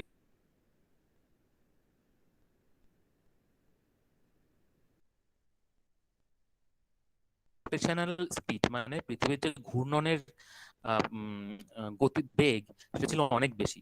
এখন যেমন পৃথিবী 24 ঘন্টায় এক পাক ঘুরে নিজের অক্ষের চারদিকে, তখন পৃথিবীর সেই পরিমাণ, সেই সময়টা ছিল 10 আওয়ার, 10 ঘন্টা। 10 ঘন্টায় পৃথিবী নিজের অক্ষের চারদিকে ঘুরত।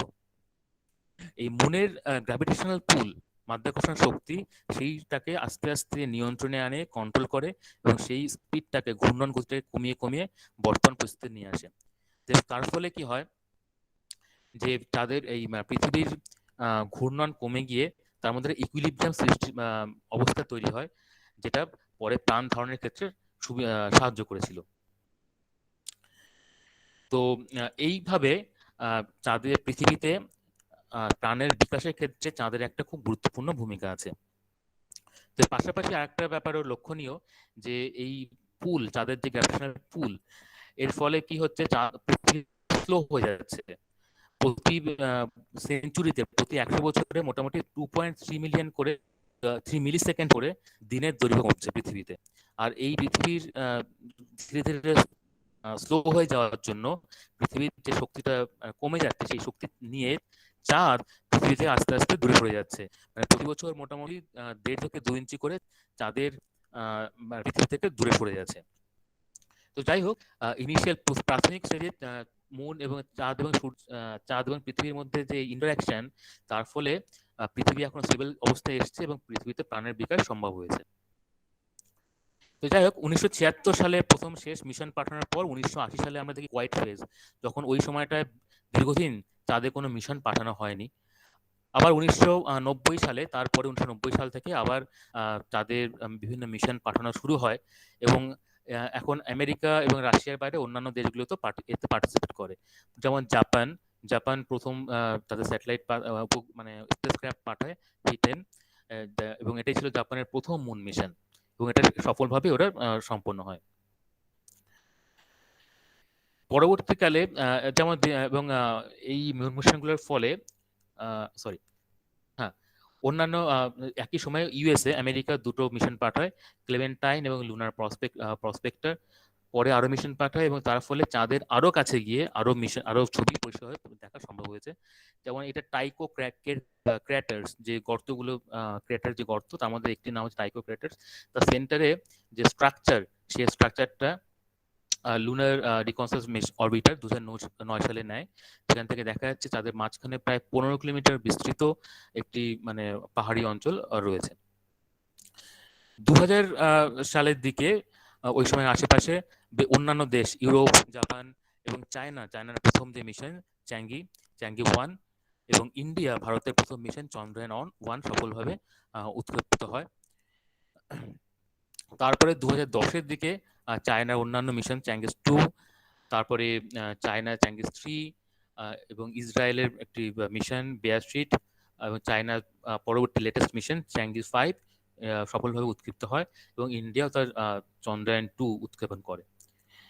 যেমন, এবং তার ফলে অনেক অনেক ডেটা পাওয়া যায় যেগুলো চাঁদের পৃষ্ঠকে আরো ভালোভাবে মডেল করতে সাহায্য করে। যেমন এটি একটি গ্রেইল গ্রাভিটি ম্যাপ, গ্রেইল মিশনের বিভিন্ন ডেটা নিয়ে, গ্র্যাভিটি মানে মাধ্যাকর্ষণ শক্তির ডেটাগুলো নিয়ে চাঁদের বিভিন্ন অঞ্চলে কতখানি মাধ্যাকর্ষণ শক্তি কাজ করে, কিরকম কাজ করে, সেটা একটা ম্যাপ করা হয়েছে। স্বাভাবিকভাবেই চাঁদের বিভিন্ন অংশে মাধ্যাকর্ষণ শক্তির পরিমাণ সমান নয়। কোথাও যেখানে নিচু অঞ্চল সেখানে একরকম, কোথাও হাইল্যান্ড উপর দিকে উঠলে বিভিন্ন রকম, এবং মাধ্যাকর্ষণ শক্তি ভীষণভাবে ফ্ল্যাকচুয়েট করে চাঁদের পৃষ্ঠে। তো এর মধ্যে আমাদের দেশের দুটি গুরুত্বপূর্ণ মিশন হচ্ছে চন্দ্রয়ান-1, যেটা 2008 সালে লঞ্চ করা হয় PSLV-11 রকেটের সাহায্যে। এবং এই চন্দ্রয়ান-1-এ অনেকগুলো যন্ত্র ছিল বিভিন্ন ধরনের পরীক্ষা নিরীক্ষা করার জন্য, এবং বিভিন্ন ওয়েভলেংথ রিজিয়নে, যেমন এক্স-রে, তারপরে অপটিক্যাল রিজিয়ন, তারপরে মুনের মিনারেল মানে কি কি ধাতু আছে সেটা মাপার জন্য M3 moon mineralogy ম্যাপার, CIXS compact imaging spectrometer ইত্যাদি। তো চন্দ্রয়ান মানে তার ইমেজারের সাহায্যে, যে ক্যামেরা ছিল সেই ক্যামেরার সাহায্যে আরো হাই রেজলিউশন ছবি নিতে সক্ষম হয়েছিল। যেমন এটি একটি উদাহরণ যেখানে 5 কিলোমিটার বাই 4.5 কিলোমিটার একটি অঞ্চলের এই রকম রেজলিউশনের ক্ষমতায় চাঁদের পৃষ্ঠের মানে ছবি নেওয়া হয়েছে, এবং পরিষ্কার দেখা যাচ্ছে এখানে গর্তগুলো কতটা প্রমিনেন্ট। এবং চন্দ্রয়ান-1-এর একটা খুব গুরুত্বপূর্ণ আবিষ্কার বলবো, সেটা হচ্ছে চাঁদের ওয়াটার। এখানে যে মুন M3 ইনস্ট্রুমেন্ট ছিল, মুন মিনারোলজি ম্যাপার, চাঁদের পৃষ্ঠে খুব পরিষ্কারভাবে জলের উপস্থিতি ডিটেক্ট করে। যদিও একদম তরল জল নয়, যে জলটা আমরা পৃথিবীতে দেখি বরফের ফর্মে, এটা ডিটেক্ট মানে পাওয়া যায়। বিশেষ করে চাঁদের যে 2 পোল, নর্থ পোল এবং সাউথ পোল, সেখানে জলের উপস্থিতি খুবই প্রমিনেন্ট, খুব উল্লেখযোগ্যভাবে। এবং ইভেন সাবসারফেস মানে উপরের যে তল, তার নিচেও প্রায় 10 মিটার নিচেও জলের উপস্থিতি ডিটেক্ট করে। তারপরে চন্দ্রয়ান-2, যেটা লেটেস্ট চন্দ্রযান মিশন 2019 সালে 22শে জুলাই পাঠানো হয়। চন্দ্রয়ানের অনেকগুলো অংশ ছিল। প্রথম হচ্ছে অরবাইটার, যেটা চাঁদের চারপাশে ঘুরবে মোটামুটি 100 কিলোমিটার উপর দিয়ে এবং চাঁদের বিভিন্ন অংশের ছবি নেবে। এবং সব অরবিটারে অনেকগুলো ইনস্ট্রুমেন্ট ছিল, যেমন terrain mapping camera, Chandrayaan two large area soft X ray spectrometer, solar monitoring system, orbiter high resolution camera ইত্যাদি। আমি ডিটেলসে যাচ্ছি না। সবচেয়ে গুরুত্বপূর্ণ অংশ ছিল ল্যান্ডার, যেটার নাম ছিল বিক্রম। প্ল্যান ছিল যে এই মানে চন্দ্রয়ান-2 চাঁদে ল্যান্ড করবে এবং সেখান থেকে বিক্রম ল্যান্ডার বেরিয়ে আসবে, যার পেটের মধ্যে ছিল একটা রোভার, চাঁদের প্রজ্ঞান যার নাম। সেই রোভার চাঁদের পৃষ্ঠে ঘুরবে। এটা মোটামুটি ওর একটা অরবিটের ম্যাপ, চাঁদের চন্দ্রয়ান-2 অরবিটের ম্যাপ। এবং এটাও প্ল্যান ছিল যে চাঁদের দক্ষিণ পোলের দিকে, দক্ষিণ মেরুর দিকে চন্দ্রয়ান-2 থেকে রোভার ল্যান্ড করবে, বিক্রম ল্যান্ড করবে, সেখান থেকে প্রোগ্রাম বেরিয়ে আসবে। এই দক্ষিণ মেরু বাঁচার কারণ ছিল যে দক্ষিণ মেরুতে ক্রেটার্স এর সংখ্যা অনেক বেশি, দক্ষিণ মেরুতে আলো কম পৌঁছায়, ফলে ক্রেটার্স গুলোর মধ্যে আলো পৌঁছায় না। তার ফলে ক্রেটার্স গুলোর মধ্যে চাঁদ শুরুর যে অবস্থা, সেই অবস্থা পাওয়ার সম্ভাবনা বেশি ছিল। এবং আরেকটা ব্যাপার হচ্ছে এখানে অনেকগুলো প্লেন সমতল মানে পাওয়া গিয়েছিল, যেখানে নামার পক্ষে অনুকূল। এই সমস্ত ভেবে দক্ষিণ মেরু চুজ করা হয়েছিল, কিন্তু যেটা আগেও বলেছি যে দেয়ার আর লট অফ টেকনোলজিক্যাল চ্যালেঞ্জেস, বিভিন্ন রকম চ্যালেঞ্জ রয়েছে। আমরা এমন একটা জায়গায় যন্ত্র পাঠাচ্ছি যেখানে আমরা যেতে পারছি না, 1 নম্বর কথা। 2 নম্বর, পৃথিবী থেকে দেখতে পাচ্ছি না, এবং সেখান থেকে সিগন্যাল আসা যাওয়ার পথেও অনেকটা সময় লাগছে। ফলে আহ, বিভিন্ন ধরনের চ্যালেঞ্জের মুখোমুখি হতে হয় সায়েন্টিস্টদের। যেমন ট্র্যাজেক্টরি অ্যাকুরেসি, ঠিকঠাক ট্র্যাজেক্টরি বরাবর যেতে হবে, তার সাথে সবসময় কমিউনিকেশন ঠিকঠাক রাখতে হবে। সামান্যতম ভুলের জন্য সে কিন্তু যদি কক্ষপথ থেকে বিচ্যুত হয়ে যায় তাহলে চাঁদে সে নাও পৌঁছতে পারে। এবং যেখানটায় নামবে সেই জায়গাটা খুব গুরুত্বপূর্ণ। যদি সেখানে খুব ধুলো থাকে তাহলে সেই ধুলোর জন্য সমস্যা হতে পারে, এবং তার টেম্পারেচার, তাপমাত্রার জন্য পরিবর্তনের জন্য প্রবলেম হতে পারে। তো আমরা জানি যে দুর্ভাগ্যবশত চন্দ্রায়ন 2 পুরোপুরি সফল হয়নি। অরবিটার তার অরবিটে পৌঁছে গেলেও ল্যান্ডার পার্ট ঠিকমতো কাজ করেনি।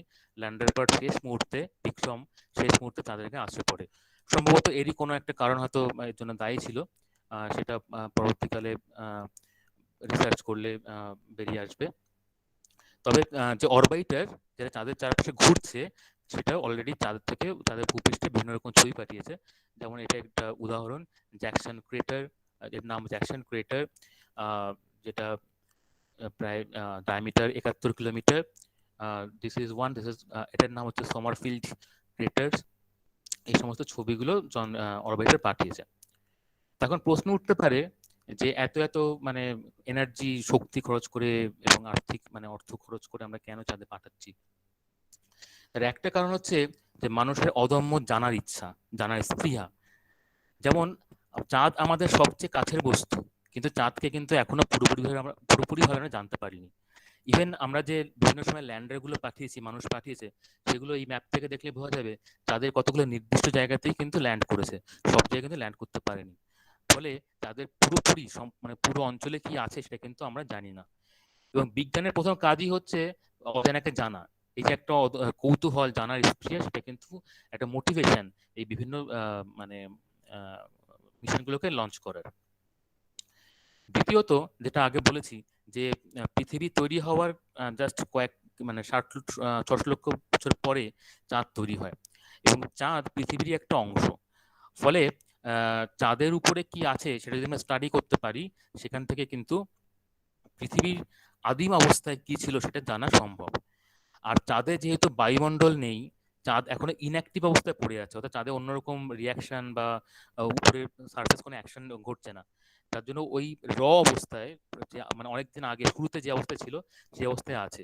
তো সেটা যদি আমরা স্টাডি করতে পারি, সেখান থেকে পৃথিবীর শুরুতে কি ছিল, চাঁদ কিভাবে তৈরি হয়েছিল, পৃথিবী কি অবস্থায় ছিল, সেগুলো আমরা জানতে পারি। দ্বিতীয়ত, মার্স ল্যান্ডিং। আমরা এখন প্ল্যান করছি যে অন্যান্য গ্রহে বিভিন্ন প্রোব পাঠানোর জন্য, মানুষ, যন্ত্রপাতি পাঠানোর জন্য, মানব সভ্যতা গড়ে তোলার জন্য। কিন্তু সেই গ্রহগুলো তো আরো অনেক দূরে। তাহলে সেই গ্রহগুলো এবং আলো অনেক দূরে, সেখানে কমিউনিকেট করতে সময় লাগে, যেতে সময় লাগে। তাহলে সেই জায়গাতে যখন আমরা যাব, তা যাওয়ার আগে আমাদের কিছু অনুশীলনী করার প্রয়োজন। সেই অনুশীলনের জায়গা হতে পারে চাঁদ, যেহেতু সবচেয়ে কাছে আছে। চাঁদে অনুশীলন করে সেখান থেকে যে রেজাল্টগুলো আমরা পাবো সেটা আমরা পরবর্তীকালে অন্যান্য ইন্টারপ্ল্যানেটারি ডিস্টেন্স মিশনের ক্ষেত্রে আমরা ব্যবহার করতে পারি। এবং ফাইনালি যেটা হচ্ছে যে ফিউচার, আমরা জানি যে আমাদের যে সূর্য, সেই সূর্য কিন্তু একসময় থাকবে না, ধ্বংস হয়ে যাবে, পৃথিবীও ধ্বংস হয়ে যাবে। তাহলে তখন কি মানব সভ্যতা হারিয়ে যাবে? তাহলে মানব সভ্যতাকে যদি অন্য কোনো জায়গায় নিয়ে যাওয়া যায়, তাহলে সেখানে মানুষ পরবর্তীকালে আরো অনেক সময় ধরে বাস করতে পারবে। তো তার জন্য কোথায় যাব আমরা? কোন একটা অপরিচিত জায়গায় গিয়ে তো হঠাৎ করে সবকিছু তৈরি করা যায় না। তো আমাদের একটা জায়গা দরকার যেখানে আমরা এটা তৈরি করে পরীক্ষামূলক গুলো করতে পারি। তো তার জন্য মুন হতে পারে, তার জন্য আইডিয়াল একটা প্লেস, যেহেতু মুন আমাদের সবচেয়ে কাছে রয়েছে। তো এই সমস্ত কিছু এই মাথায় রেখে অনেক ফিউচার প্রজেক্ট প্ল্যান করা হয়েছে, যার অন্যতম একটা হচ্ছে গেটওয়ে প্রজেক্ট, যেটা অনেকটা ISS, ইন্টারন্যাশনাল স্পেস স্টেশনের মতো কাজ করবে চাঁদ এবং পৃথিবীর মাঝখানে, যেটা ইন্টারন্যাশনাল কোলাবোরেশনে কাজ হবে। পৃথিবী থেকে অ্যাস্ট্রোনটরা, সায়েন্টিস্টরা সেখানে যাবে, গিয়ে থাকবে এবং সেখান থেকে চাঁদকে স্টাডি করতে পারবে। সেই রকম একটা প্ল্যান নেওয়া হয়েছে, এবং আশা করা যায় অদূর ভবিষ্যতে এটা সফল হবে। ভারত থেকেও চন্দ্রায়ন 2 আংশিকভাবে ব্যর্থ হওয়ার পর চন্দ্রায়ন 3 লঞ্চ করার চেষ্টা চলছে। চন্দ্রায়ন 3ও অনেকটা চন্দ্রায়ন 2 এর মতোই হবে, এবং আগেরবার যে ল্যান্ডিং যেটা ব্যর্থ হয়েছিল সেটা এবার সফল করার চেষ্টা করা হবে। এর বাইরে অন্যান্য দেশগুলো চায়না, জাপান, কোরিয়া তারা বিভিন্ন সময় পাঠিয়েছে, এবং তাদেরও একই উদ্দেশ্য নিয়ে আরো জানার উদ্দেশ্যে, মানুষের ভবিষ্যৎকে সিকিউর করার উদ্দেশ্যে বিভিন্ন ধরনের ভবিষ্যতে প্রজেক্ট নিয়েছে। আমরা আশা করব যে সেই ধরনের প্রজেক্টগুলো সব সফল হবে, এবং তার মাধ্যমে আমরা আরো অনেক কিছু জানতে পারবো, এবং আমাদের ভবিষ্যতের মানে মহাকাশকে জানার যে আরো প্রচেষ্টা সেটাকে আমরা সফল করতে পারবো। সো এই কথা বলে আমি সবাইকে ধন্যবাদ জানাচ্ছি for your kind attention. Thank you. Doctor Ramakrishna দাসকে আমি অসংখ্য ধন্যবাদ জানাচ্ছি এত সুন্দর করে বোঝানোর জন্য, এত সহজ করে। এবার আমি বাকি অংশগ্রহণকারীদের বলবো, তাদের যদি কোনো প্রশ্ন থাকে তারা করতে পারেন।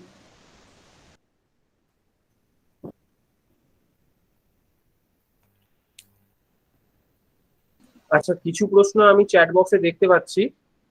অভিজিৎ মন্ডল হ্যাঁ। করেছেন, চাঁদের মাটিতে পা দেওয়ার পর তারা ফিরলেন কিভাবে? মানে জানতে চাইছি কোনো টেকনোলজি বা কিসের মাধ্যমে তাদের আকাশে ছাড়িয়ে হ্যাঁ। আবার ফিরে এলেন স্পেসে। আচ্ছা, চাঁদে যখন পাঠানো হয় তার চাঁদের রকেট, তার 3টে অংশ থাকে। একটা অংশ হচ্ছে নিচের দিকে জ্বালানি, যেটার কাজ হচ্ছে রকেটকে পৃথিবীর মাধ্যাকর্ষণ পেরিয়ে মানে বাইরে বের করে দেওয়ার জন্য। 2 নম্বর, তারপরে উপরের যে অংশটা থাকে সেই অংশটা চাঁদে যায়। সেই অংশে 2টো অংশ থাকে। প্রথম অংশটা একদম ছোট অংশটা চাঁদে নামে, আর তার নিচে একটা অংশ থাকে যেটার মধ্যে জ্বালানি থাকে। এই দ্বিতীয় অংশটা চাঁদের চারপাশে ঘুরতে থাকে, এবং প্রথম অংশটা চাঁদে ল্যান্ড করার পর তার একটা বেস থাকে। সেই বেস থেকে বেসের মধ্যে জ্বালানি থাকে, ফুয়েল থাকে। সেই ফুয়েল যেহেতু চাঁদের গ্রাভিটি কম, খুব সহজেই চাঁদের মাটি থেকে ওই যন্ত্রকে লুনার লুনার স্পেস ক্রাফট বা লুনার প্রোব যেটাকে বলে, এটাকে আবার ওই অরবাইটারে পাঠিয়ে দেয়, যেটা চাঁদের চারপাশে ঘুরছিল। সেই অরবাইটারটা তখন আবার পৃথিবীতে ব্যাক করে আসে। তখন অরবিটার ব্যাক ওটা অংশ বের করার পর ওটা পৃথিবীতে ল্যান্ড করে, সাধারণত কোনো সমুদ্রের উপরে করে, যাতে নির্বিঘ্নে ওরা নামতে পারে। তারপর আচ্ছা, পরবর্তী প্রশ্ন, মুন পৃথিবী থেকে দূরে চলে যাওয়ায় ফিউচারে কি কি এফেক্ট হতে পারে? চাঁদ সরে গেলে অনেক রকম এফেক্ট হতে পারে। যেমন প্রথম কথা হচ্ছে জোয়ার ভাটা। জোয়ার ভাটা কিন্তু যেটা রেগুলার ঘটছে সেটা পৃথিবীতে অনিয়মিত হয়ে যাবে। এই জোয়ার ভাটার কিন্তু একটা গুরুত্বপূর্ণ রোল রয়েছে, সেটাকে আমি বলেছি আগে। যেমন প্রাণের ইভলিউশনের ক্ষেত্রে বিভিন্ন মানে ইকুইলিব্রিয়াম সিচুয়েশন তৈরি করতে, টেম্পারেচার ইকুইলিব্রিয়াম তৈরি করতে, সেটার মধ্যে সেটা একটা পরিবর্তন দেখা যাবে। দ্বিতীয়ত, চাঁদের জন্য পৃথিবীর যে রোটেশন পিরিয়ড, নিজের অক্ষপথে যে ঘুরছে, সে এখন যেটা 24 ঘন্টা আছে, সেই অক্ষপথেও পরিবর্তন হবে। তার ফলে পৃথিবীর জলবায়ুতে একটা ভীষণ রকমের পরিবর্তন হবে। তবে এগুলো খুব আস্তে আস্তে হবে, একেবারে চট করে হবে না। এবং আরো অন্যান্য যে মানে মানে কি বলবো, যেটা খানিকটা একাডেমিক, যেমন অ্যাঙ্গুলার মোমেন্টাম বা অন্যান্য পরিবর্তনগুলো ঘটবে। তার ফলে পৃথিবীতে মানব জীবনে মানে মানব সভ্যতা বা প্রাণী জগতেও তার প্রভাব পড়বে।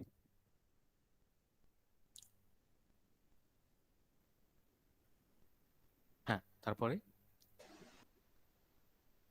আচ্ছা, তারপরে একজন লিখেছেন, এক্সেপ্ট আর্থ অন্য কিছু গ্রহের অনেক বেশি মুন থাকার কি অন্য কোনো কারণ বা বিশেষত্ব আছে?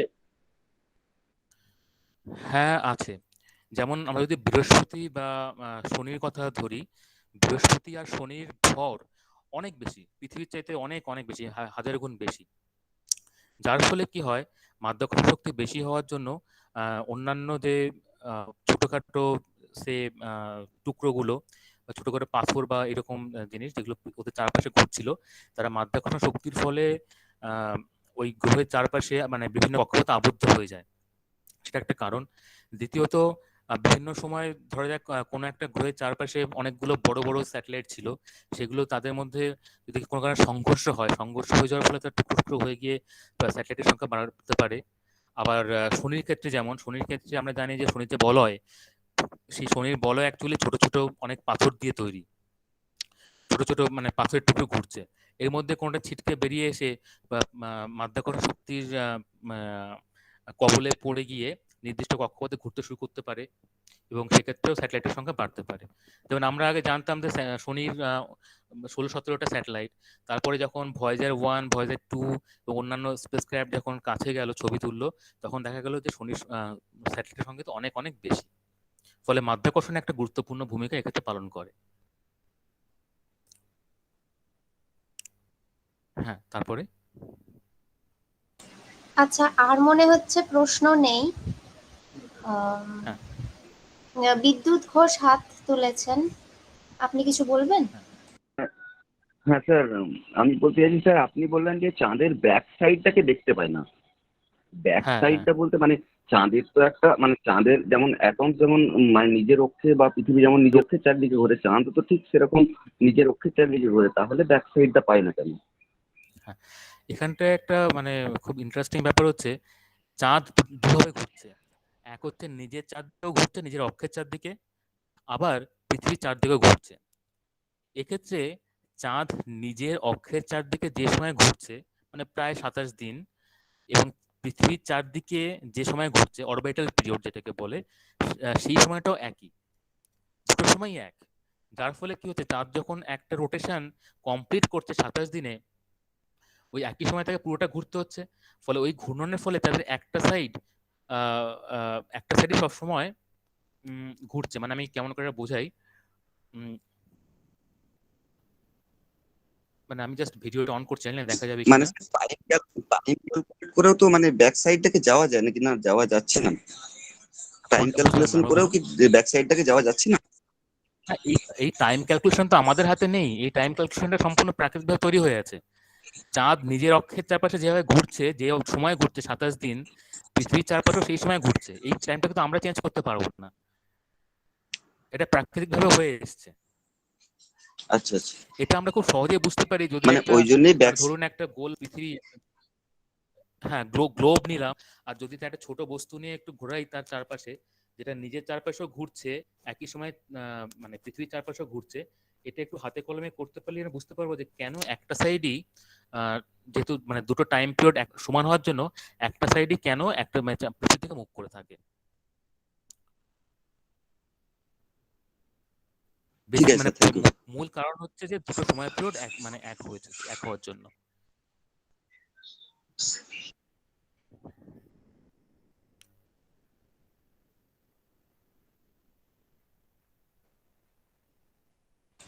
আচ্ছা, আর মনে হচ্ছে কারো কোনো প্রশ্ন নেই।